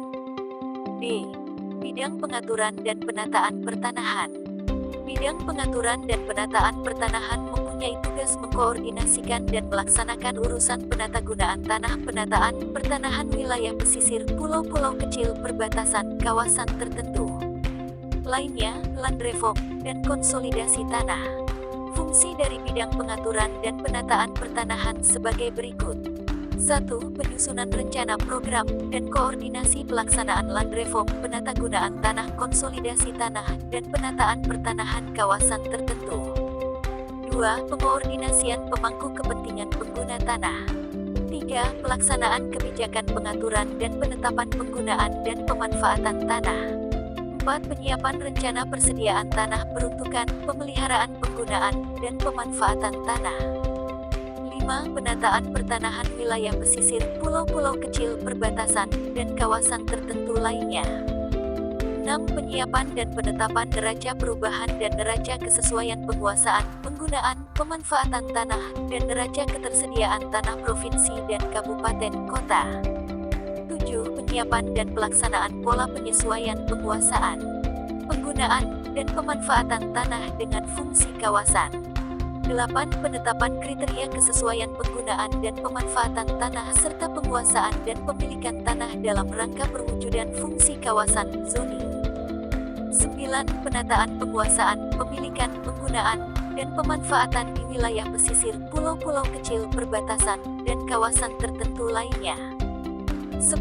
Pelaksanaan penerbitan pertimbangan teknis penatagunaan tanah serta izin perubahan penggunaan dan pemanfaatan tanah sesuai dengan kewenangannya. 11. Pengembangan dan pemeliharaan basis data penatagunaan tanah. 12. Pelaksanaan monitoring dan evaluasi pemeliharaan tanah serta penggunaan dan pemanfaatan tanah pada setiap kawasan. 13. Pengusulan penetapan, penegasan, pengeluaran tanah menjadi objek land reform, redistribusi tanah, pembagian tanah, dan ganti kerugian tanah objek land reform, serta pemanfaatan tanah bersama. 14. Pemberian izin peralihan hak atas tanah pertanian dan izin redistribusi tanah yang luasnya tertentu. 15. Penetapan pengeluaran tanah dari objek land reform hasil penertiban redistribusi. 16. Penegasan objek konsolidasi tanah dan pelaksanaan konsolidasi tanah. 17. Pengoordinasian dan pengendalian penyediaan tanah untuk pengembangan wilayah melalui konsolidasi tanah, penataan tanah bersama untuk peremajaan kota, daerah bencana dan daerah bekas konflik, permukiman kembali, pengelolaan sumbangan tanah untuk pembangunan, serta penguasaan tanah-tanah objek land reform. 18. Pengumpulan, pengolahan, penyajian, dan pendokumentasian data land reform. Struktur organisasi bidang pengaturan dan penataan pertanahan sebagai berikut. 1. Seksi Penatagunaan Tanah. Seksi Penatagunaan Tanah mempunyai tugas menyiapkan bahan penyusunan rencana dan program persediaan, peruntukan dan penatagunaan tanah, pengaturan dan penetapan penggunaan dan pemanfaatan tanah. Neraca penatagunaan tanah dan ketersediaan tanah, bimbingan dan penerbitan pertimbangan teknis penatagunaan tanah dan izin perubahan penggunaan dan pemanfaatan tanah. Inventarisasi data, serta mengelola basis data dan sistem informasi geografi. 2. Seksi Penataan Kawasan Tertentu. Seksi Penataan Kawasan Tertentu mempunyai tugas menyiapkan zonasi dan penataan pemanfaatan zonasi serta penetapan pembatasan penguasaan, pemilikan, penggunaan, dan pemanfaatan tanah di wilayah pesisir, pulau kecil, perbatasan, dan kawasan tertentu sesuai daya dukung lingkungan. 3. Seksi Land Reform. Seksi Land Reform mempunyai tugas mengusulkan penetapan tanah objek land reform dan penegasan tanah negara menjadi objek land reform, pengeluaran tanah menjadi objek land reform. Mengoordinasikan penguasaan tanah-tanah objek land reform. Memberi izin peralihan tanah pertanian dan izin redistribusi tanah dengan luasan tertentu. Melakukan pengeluaran tanah dari objek land reform hasil penertiban surat keputusan redistribusi. Serta monitoring, evaluasi, bimbingan redistribusi tanah, ganti kerugian, pemanfaatan tanah bersama, dan penertiban administrasi land reform. 4. Seksi Konsolidasi Tanah. Seksi Konsolidasi Tanah mempunyai tugas menyiapkan koordinasi dan pengendalian penyediaan tanah melalui konsolidasi tanah, pengelolaan sumbangan tanah untuk pembangunan, penataan tanah bersama untuk peremajaan permukiman kumuh, daerah bencana dan daerah bekas konflik, serta permukiman kembali, penegasan objek, pengembangan teknik dan metode, promosi dan sosialisasi, pengorganisasian dan pembimbingan masyarakat, kerjasama dan fasilitasi, pengelolaan basis data dan informasi, serta monitoring dan evaluasi konsolidasi tanah. Bidang pengendalian pertanahan dan pemberdayaan masyarakat. Bidang pengendalian pertanahan dan pemberdayaan masyarakat bidang mempunyai tugas mengoordinasikan dan melaksanakan penyusunan program pengendalian pertanahan, pengelolaan tanah negara, tanah terlantar dan tanah kritis, serta pemberdayaan masyarakat. Fungsi dari bidang pengendalian pertanahan dan pemberdayaan masyarakat sebagai berikut. 1. Penyusunan rencana dan program pengendalian pertanahan, pengelolaan tanah negara, tanah terlantar, dan tanah kritis, serta pemberdayaan masyarakat. 2. Pelaksanaan pengendalian pertanahan, pengelolaan tanah negara, tanah terlantar, dan tanah kritis, serta pemberdayaan masyarakat. 3. Pemantauan dan evaluasi pelaksanaan inventarisasi dan identifikasi pemenuhan hak dan kewajiban pemegang hak atas tanah. Pemantauan, evaluasi penertiban kebijakan dan program pertanahan. Program sektoral, pengelolaan tanah negara, tanah terlantar, dan tanah kritis. Saran tindak dan langkah-langkah penanganan. Usulan rekomendasi, pembinaan, peringatan, penertiban, pendayagunaan dalam rangka pengelolaan tanah negara, serta penanganan tanah terlantar dan tanah kritis. 4. Penyiapan usulan keputusan pembatalan dan penghentian hubungan hukum atas tanah terlantar. 5. Inventarisasi potensi masyarakat marginal, asistensi, fasilitasi, dan peningkatan akses ke sumber produktif. 6. Bimbingan masyarakat, lembaga swadaya masyarakat, dan mitra kerja pertanahan dalam rangka pengelolaan pertanahan. 7. Pengoordinasian dan kerjasama dengan lembaga pemerintah provinsi dan non-pemerintah serta supervisi terhadap kegiatan pemberdayaan masyarakat dan kelembagaan oleh kantor pertanahan. 8. Pengelolaan basis data pengendalian pertanahan dan pemberdayaan masyarakat. Struktur organisasi bidang pengendalian pertanahan dan pemberdayaan masyarakat sebagai berikut. 1. Seksi Pengendalian Pertanahan.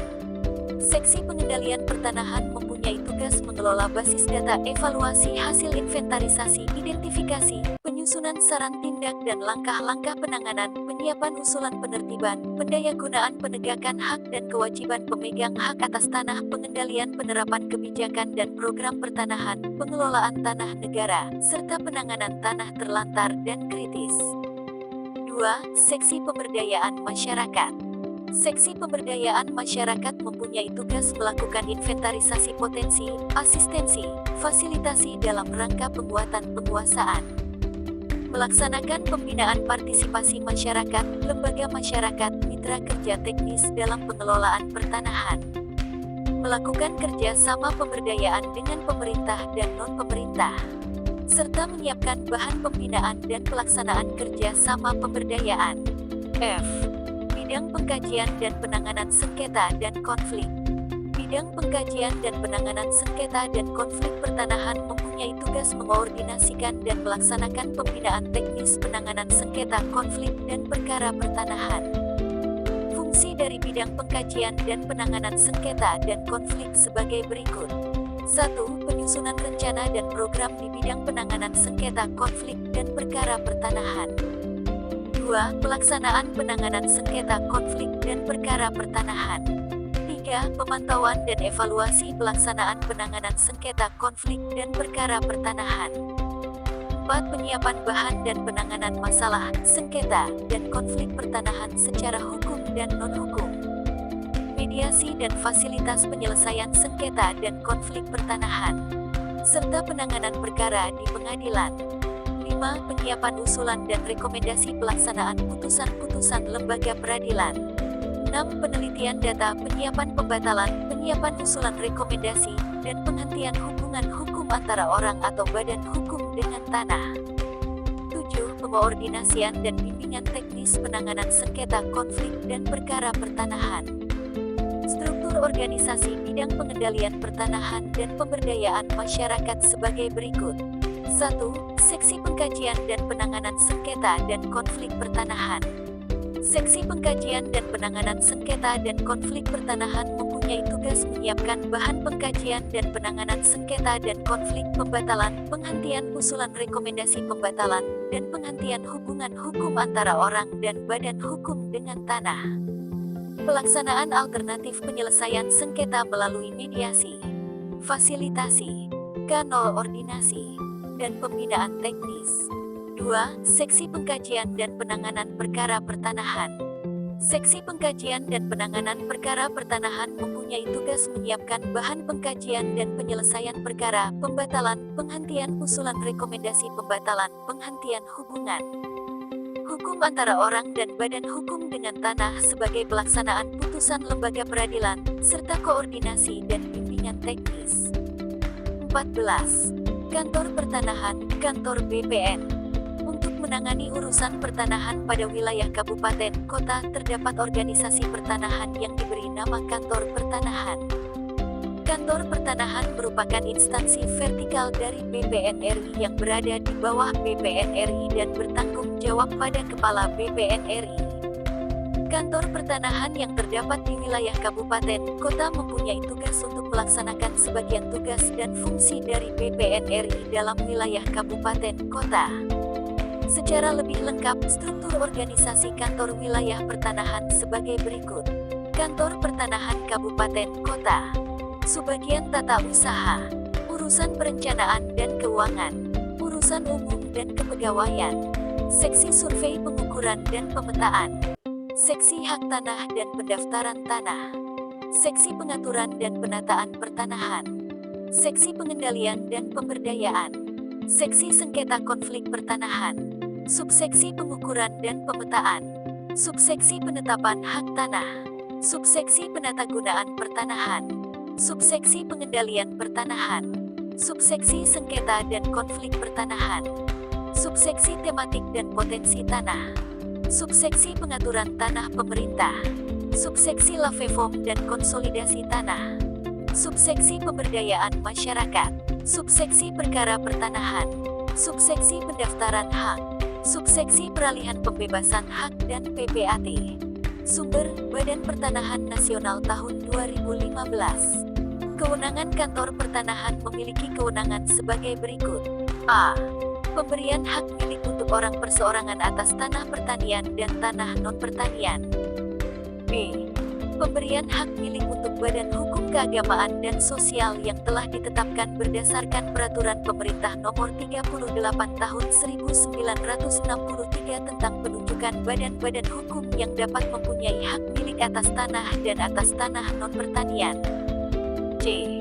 Pemberian hak milik atas tanah dalam rangka pelaksanaan program 1. Transmigrasi 2. Redistribusi tanah 3. Konsolidasi tanah 4. Program yang dibiayai oleh APBN dan atau APBD dan 5. Pendaftaran tanah yang bersifat strategis dan massal. D. Pemberian hak guna bangunan untuk orang perseorangan dan badan hukum atas tanah. E. Pemberian hak guna bangunan atas tanah, hak pengelolaan. F. Pemberian hak pakai untuk orang perseorangan atas tanah pertanian dan non-pertanian. G. Pemberian hak pakai untuk badan hukum swasta dan BUMN/BUMD atas tanah non-pertanian. H. Pemberian hak pakai atas tanah, hak pengelolaan. I. Pemberian hak pakai aset pemerintah pusat dan pemerintah daerah.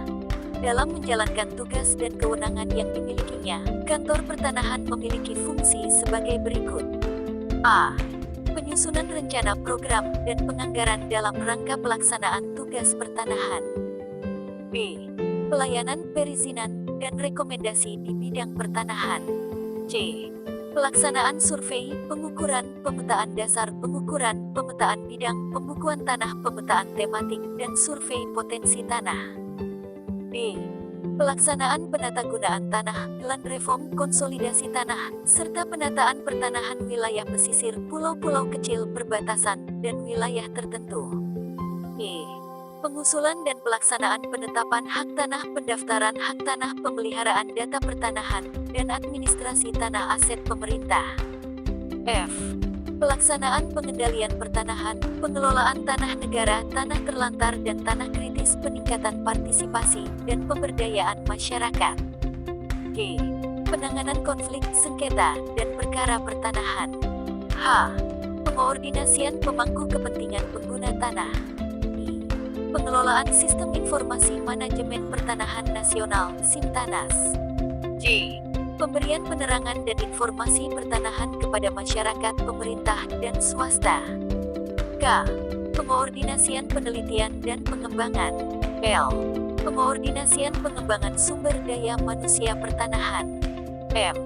Pelaksanaan urusan tata usaha, kepegawaian, keuangan, sarana dan prasarana, perundang-undangan, serta pelayanan pertanahan.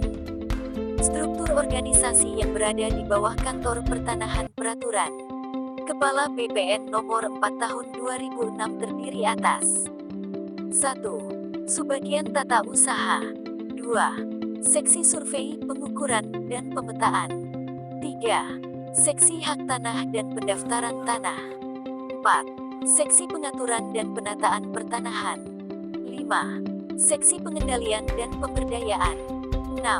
Seksi sengketa konflik dan perkara 1. Subbagian tata usaha. Subbagian tata usaha mempunyai tugas memberikan pelayanan administratif kepada semua satuan organisasi Kantor Pertanahan serta bahan evaluasi kegiatan, penyusunan program, dan peraturan perundang-undangan. Fungsi dari subbagian tata usaha sebagai berikut. A. Pengelolaan data dan informasi. B. Penyusunan rencana program dan anggaran serta laporan akuntabilitas kinerja pemerintah. C. Pelaksanaan urusan kepegawaian. D. Pelaksanaan urusan keuangan dan anggaran. E. Pelaksanaan urusan tata usaha, rumah tangga, sarana dan prasarana. F. Penyiapan bahan evaluasi kegiatan dan penyusunan program. G. Koordinasi pelayanan pertanahan. Organisasi subbagian tata usaha sebagai berikut. A. Urusan perencanaan dan keuangan. Urusan perencanaan dan keuangan mempunyai tugas menyiapkan penyusunan rencana program dan anggaran. Laporan akuntabilitas kinerja pemerintah. serta keuangan dan penyiapan bahan evaluasi. B. Urusan umum dan kepegawaian. Urusan umum dan kepegawaian mempunyai tugas melakukan urusan surat menyurat kepegawaian, perlengkapan rumah tangga, sarana dan prasarana, koordinasi pelayanan pertanahan, serta pengelolaan data dan informasi. 2. Seksi survei, pengukuran, dan pemetaan. Seksi survei, pengukuran, dan pemetaan mempunyai tugas melakukan survei, pengukuran, dan pemetaan bidang tanah, ruang, dan perairan. Perapatan kerangka dasar, pengukuran batas kawasan, wilayah, pemetaan tematik dan survei potensi tanah, serta penyiapan pembinaan surveyor berlisensi dan pejabat penilai tanah. Fungsi dari seksi survei, pengukuran, dan pemetaan sebagai berikut. A. Pelaksanaan survei, pengukuran, dan pemetaan bidang tanah, ruang, dan perairan, perapatan kerangka dasar. Pengukuran batas kawasan, wilayah, pemetaan tematik dan survei potensi tanah, serta pembinaan surveyor berlisensi. B. Perapatan kerangka dasar Orde 4 dan pengukuran batas kawasan, wilayah. C. Pengukuran, perpetaan, serta pembukuan bidang tanah, ruang, dan perairan. D. Survei, pemetaan, pemeliharaan, dan pengembangan pemetaan tematik dan potensi tanah. E. Pelaksanaan kerja sama teknis surveyor berlisensi dan pejabat penilai tanah. F. Pemeliharaan peralatan teknis.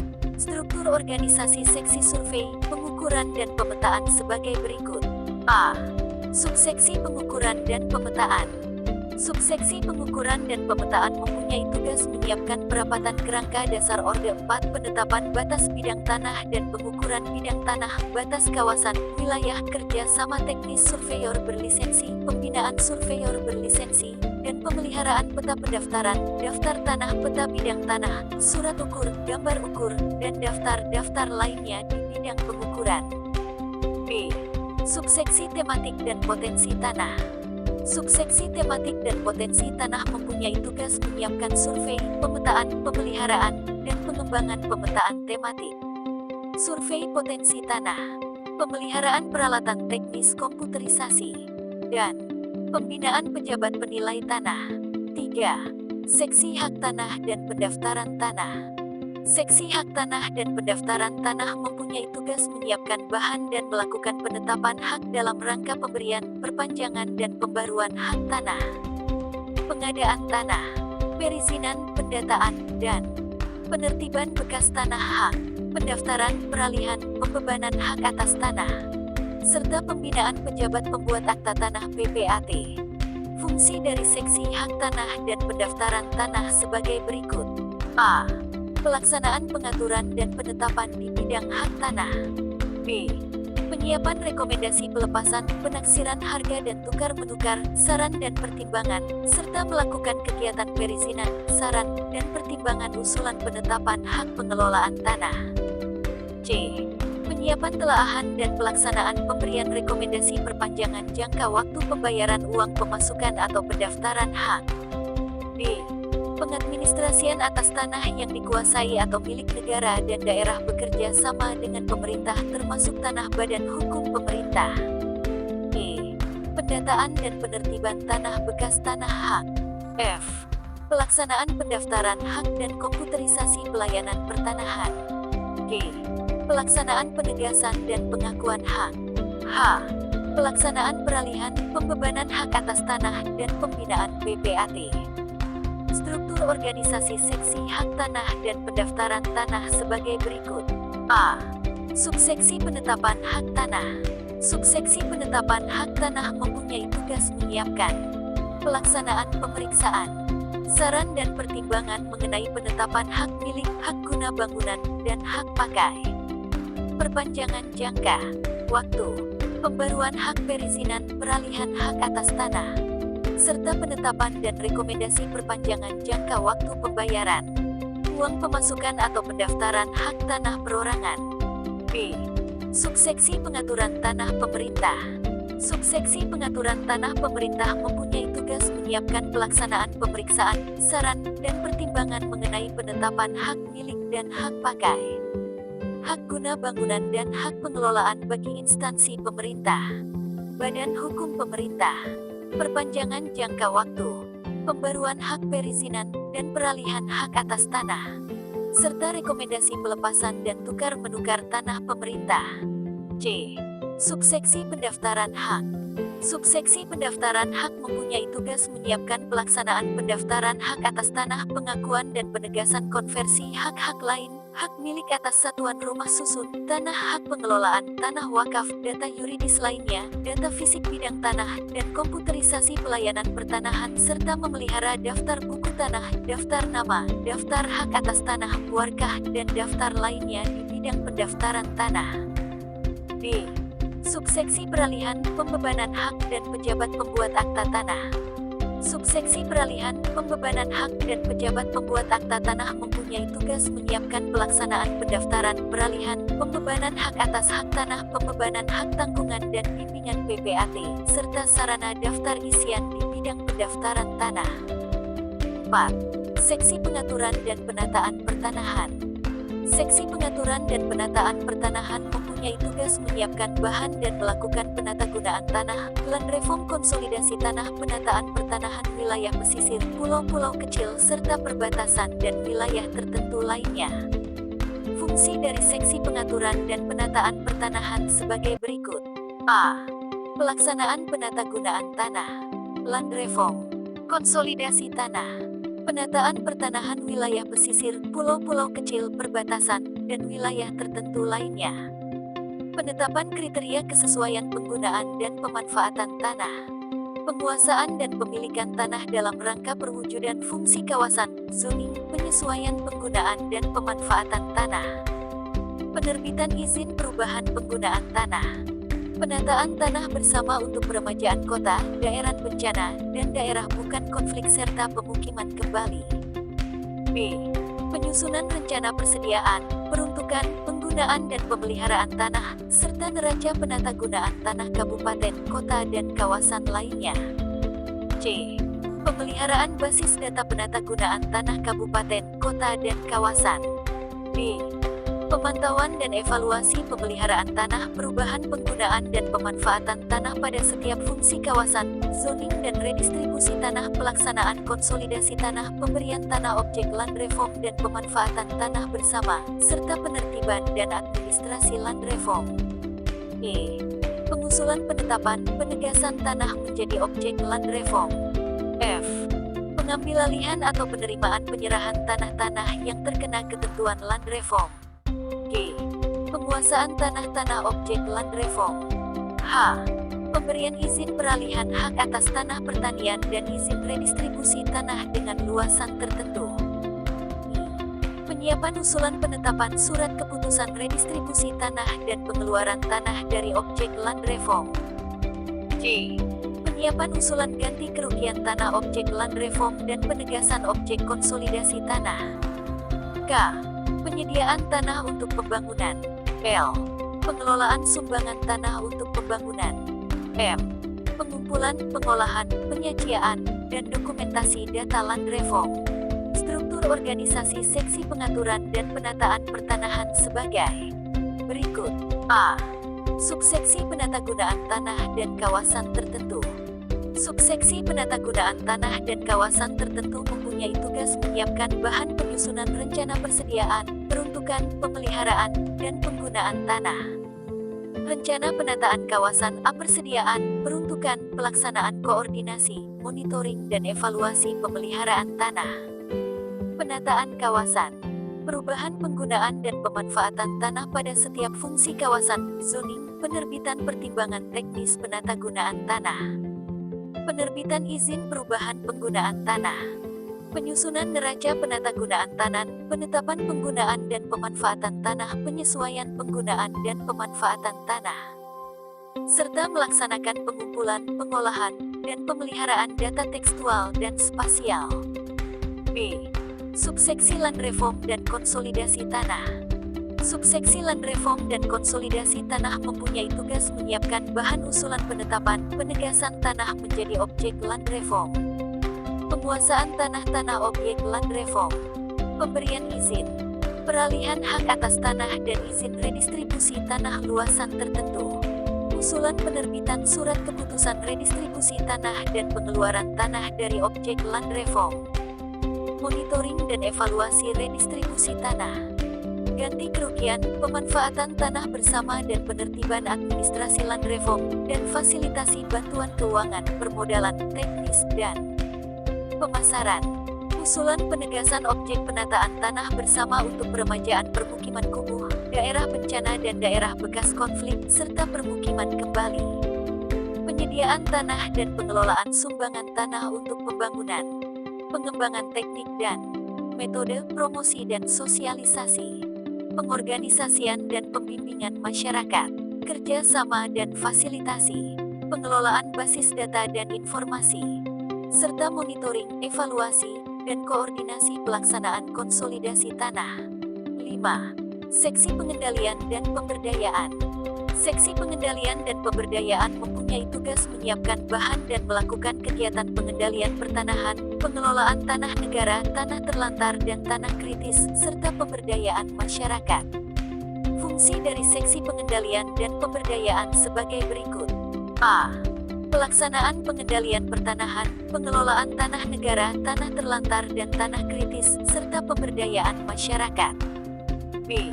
Pelaksanaan inventarisasi dan identifikasi pemenuhan hak dan kewajiban pemegang hak atas tanah. Pemantauan dan evaluasi penerapan kebijakan program pertanahan dan program sektoral. Serta pengelolaan tanah negara, tanah terlantar, dan tanah kritis. C. Pengoordinasian dalam rangka penyiapan rekomendasi, pembinaan, peringatan, harmonisasi dan penyinergian kebijakan program pertanahan dan sektoral dalam pengelolaan tanah negara, serta penanganan tanah terlantar dan tanah kritis. D. Penyiapan saran tindak dan langkah-langkah penanganan dan usulan rekomendasi, pembinaan, peringatan, harmonisasi dan penyinergian kebijakan program pertanahan dan sektoral dalam pengelolaan tanah negara dan penanganan tanah terlantar dan tanah kritis. E. Inventarisasi potensi masyarakat marginal, asistensi dan pembentukan kelompok masyarakat, serta fasilitasi dan peningkatan akses ke sumber produktif. F. Peningkatan partisipasi masyarakat, lembaga swadaya masyarakat, dan mitra kerja teknis pertanahan dalam rangka pemberdayaan masyarakat. G. Pemanfaatan tanah negara, tanah terlantar, dan tanah kritis untuk pembangunan. H. Pengelolaan basis data hak atas tanah, tanah negara, tanah terlantar, dan tanah kritis serta pemberdayaan masyarakat. I. Penyiapan usulan keputusan pembatalan dan penghentian hubungan hukum atas tanah terlantar. Struktur organisasi seksi pengendalian dan pemberdayaan sebagai berikut. A. Subseksi pengendalian pertanahan. Subseksi pengendalian pertanahan mempunyai tugas menyiapkan pengelolaan basis data, melakukan inventarisasi, identifikasi, penyusunan saran tindak dan langkah penanganan, menyiapkan bahan koordinasi usulan penertiban dan pendayagunaan dalam rangka penegakan hak dan kewajiban pemegang hak atas tanah, serta pemantauan, evaluasi, harmonisasi dan penyinergian kebijakan dan program pertanahan dan sektoral dalam pengelolaan tanah negara dan penanganan tanah terlantar dan tanah kritis. B. Subseksi pemberdayaan masyarakat. Subseksi pemberdayaan masyarakat mempunyai tugas menyiapkan bahan inventarisasi potensi, asistensi, fasilitasi dalam rangka penguatan menyiapkan penguasaan, melaksanakan pembinaan partisipasi masyarakat, lembaga masyarakat, mitra kerja teknis dalam pengelolaan pertanahan, serta melakukan kerja sama pemberdayaan kabupaten, kota, lembaga keuangan dan dunia usaha, serta bimbingan dan pelaksanaan kerja sama pemberdayaan dengan pemerintah. 6. Seksi sengketa konflik dan perkara. Seksi sengketa konflik dan perkara mempunyai tugas menyiapkan bahan dan melakukan kegiatan penanganan sengketa konflik dan perkara pertanahan. Fungsi dari seksi sengketa konflik dan perkara sebagai berikut. A. Pelaksanaan penanganan sengketa konflik dan perkara pertanahan. B. Pengkajian masalah, sengketa, dan konflik pertanahan. C. Penyiapan bahan dan penanganan sengketa dan konflik pertanahan secara hukum dan non-hukum. Penanganan dan penyelesaian perkara. Pelaksanaan alternatif penyelesaian sengketa dan konflik pertanahan melalui bentuk mediasi, fasilitasi, dan lainnya. Usulan dan rekomendasi pelaksanaan putusan-putusan lembaga peradilan, serta usulan rekomendasi pembatalan dan penghentian hubungan hukum antara orang atau badan hukum dengan tanah. B. Pengoordinasian penanganan sengketa konflik dan perkara pertanahan. E. Pelaporan penanganan dan penyelesaian konflik, sengketa, dan perkara pertanahan. Struktur organisasi seksi sengketa konflik dan perkara sebagai berikut. A. Subseksi sengketa dan konflik pertanahan. Subseksi sengketa dan konflik pertanahan menyiapkan pengkajian hukum, sosial, budaya, ekonomi, dan politik terhadap sengketa dan konflik pertanahan. Usulan rekomendasi pembatalan dan penghentian hubungan hukum antara orang atau badan hukum dengan tanah, serta pelaksanaan alternatif penyelesaian sengketa melalui mediasi, fasilitasi, dan koordinasi penanganan sengketa dan konflik. B. Subseksi perkara pertanahan. Subseksi perkara pertanahan mempunyai tugas menyiapkan penanganan dan penyelesaian perkara, koordinasi penanganan perkara, serta usulan rekomendasi pembatalan dan penghentian hubungan hukum antara orang atau badan hukum dengan tanah sebagai pelaksanaan putusan lembaga peradilan. D. Pelayanan BPN dan program BPN. Peningkatan pelayanan pada lingkungan BPN RI diatur dalam Peraturan Kepala BPN Nomor 1 Tahun 2010 tentang Standar Pelayanan dan Pengaturan Pertanahan. Berdasarkan Pasal 4 Peraturan Kepala BPN Nomor 1 Tahun 2010, ruang lingkup dari peningkatan standar pelayanan pada lingkungan BPN meliputi 1. Kelompok dan jenis pelayanan. 2. Persyaratan. 3. Biaya. 4. Waktu. 5. Prosedur dan 6. Pelaporan. Selanjutnya, berdasarkan Pasal 5 Ayat 1 Peraturan Kepala BPN Nomor 1 Tahun 2010, kelompok pelayanan dan jenis pelayanan yang Pasal 4 huruf A terdiri atas pelayanan berikut. 1. Pendaftaran tanah pertama kali. 2. Pemeliharaan data pendaftaran tanah. 3. Pencatatan dan informasi pertanahan. 4. Pengukuran bidang tanah. 5. Pengaturan dan penataan pertanahan. Dan 6. Pengelolaan pengaduan. Inovasi pelayanan lain yang dilakukan oleh BPN terdapat pada pelayanan satu pintu dalam penanaman modal. Untuk merespons Perpres Nomor 27 Tahun 2009, BPN mengeluarkan Peraturan Kepala BPN Nomor 15 Tahun 2015 tentang petunjuk teknis pelayanan satu pintu bidang agraria, tata ruang, dan pertanahan dalam kegiatan penanaman modal asing. Inti dari Peraturan Kepala BPN Nomor 15 Tahun 2015 adalah melakukan sentralisasi pengurusan hak atas tanah bagi penanaman modal asing. Tindakan yang dilakukan oleh BPN adalah menugaskan dan menempatkan pejabat BPN pada 1. Badan Koordinasi Penanaman Modal. 2. Badan Penanaman Modal dan Pelayanan Terpadu satu pintu provinsi. 3. Badan Penanaman Modal dan Pelayanan Terpadu satu pintu kabupaten kota. Secara lebih spesifik, selain untuk merespons pelayanan satu pintu, pejabat BPN yang ditempatkan tersebut mempunyai tugas untuk 1. Melayani permohonan dalam rangka pelayanan di bidang agraria, tata ruang, dan pertanahan. 2. Memberikan informasi, fasilitasi, rekomendasi di bidang agraria, tata ruang, dan pertanahan. 3. Melaksanakan koordinasi dengan instansi terkait baik di pusat maupun daerah. 4. Membantu penyelesaian masalah di bidang agraria, tata ruang, dan pertanahan. Dan 5. Melaksanakan tugas lain sesuai arahan Menteri Agraria dan Tata Ruang, Kepala Badan Pertanahan Nasional dan/atau Kepala Badan Koordinasi Penanaman Modal. Inovasi pelayanan lain yang sangat positif yang dilakukan oleh BPN adalah memberlakukan pelayanan dalam bidang pertanahan pada hari Sabtu dan Minggu. Dengan demikian, kantor pertanahan beroperasi 7 hari dalam seminggu. Secara lebih lengkap peraturan terkait pemberlakuan pada hari Sabtu dan Minggu pada lingkungan BPN dapat dilihat pada Surat Edaran Kepala BPN Nomor 12 SEX 1/2014 tentang pelayanan pertanahan hari Sabtu dan Minggu di lingkungan Kementerian Agraria dan Tata Ruang, Badan Pertanahan Nasional. Program yang dijalankan oleh BPN secara lengkap dapat dilihat pada Instruksi Kepala Badan Pertanahan Nasional Republik Indonesia Nomor 1 INSNI 2013 tentang percepatan pelaksanaan program strategis Badan Pertanahan Nasional Republik Indonesia tahun 2013. Inti dari Instruksi Kepala BPN Nomor 1 INSNI 2013 adalah membuat strategi percepatan penyelesaian pekerjaan program strategis yang meliputi 1.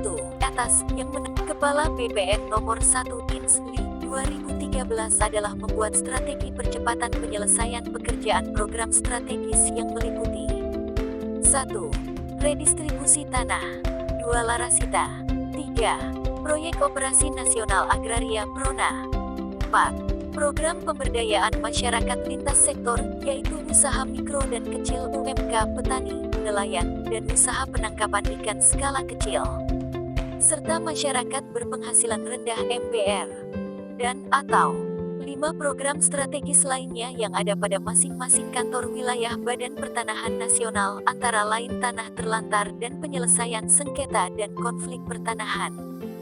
Dari berbagai program BPN di atas, yang menarik untuk disoroti adalah program Larasita.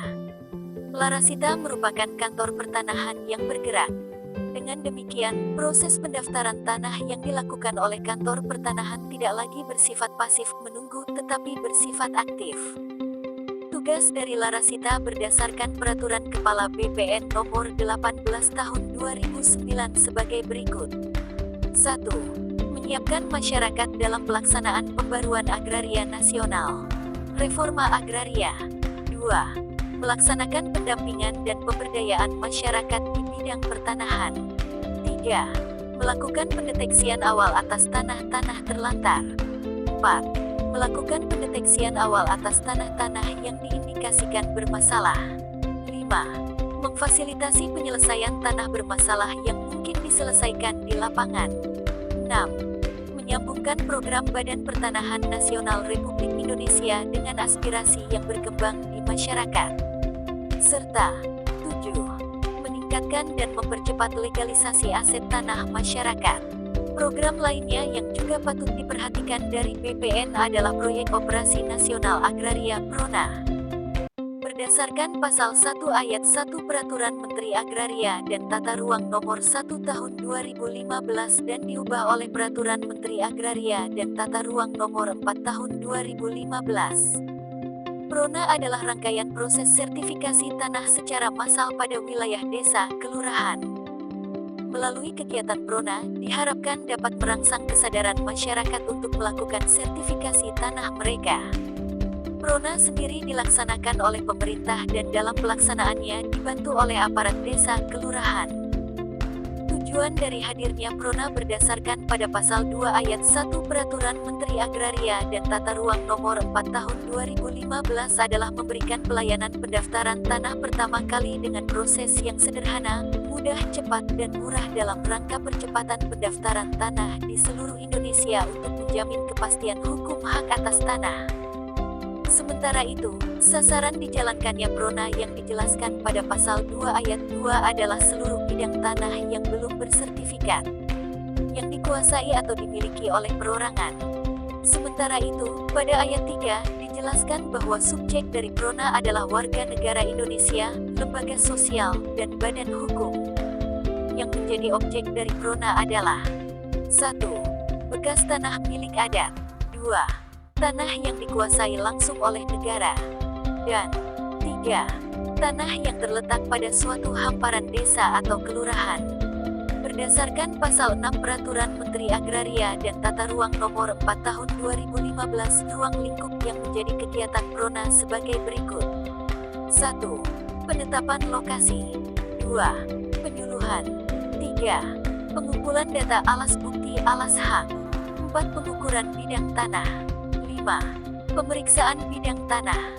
6. Pengumuman bekas tanah milik adat. 7. Penerbitan SK hak pengesahan data fisik dan data yuridis. 8. Penerbitan sertifikat. 9. Penyerahan sertifikat. Dan 10.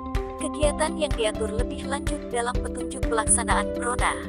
Masalah yang menarik perhatian masyarakat dalam pelaksanaan Prona di daerah adalah keluhan tentang tarif Prona yang besar. Padahal, dalam Peraturan Menteri Agraria dan Tata Ruang Nomor 4 Tahun 2015 dinyatakan dengan jelas bahwasannya pelaksanaan Prona haruslah dijalankan dengan biaya yang minimal. Modul 3. Kegiatan belajar 1 akan dibahas di video selanjutnya. Terima kasih telah menonton video pembelajaran ini. Semoga dapat bermanfaat membantu menemani belajar modul buku materi pokok Universitas Terbuka. Wassalamualaikum warahmatullahi wabarakatuh. See you in next video.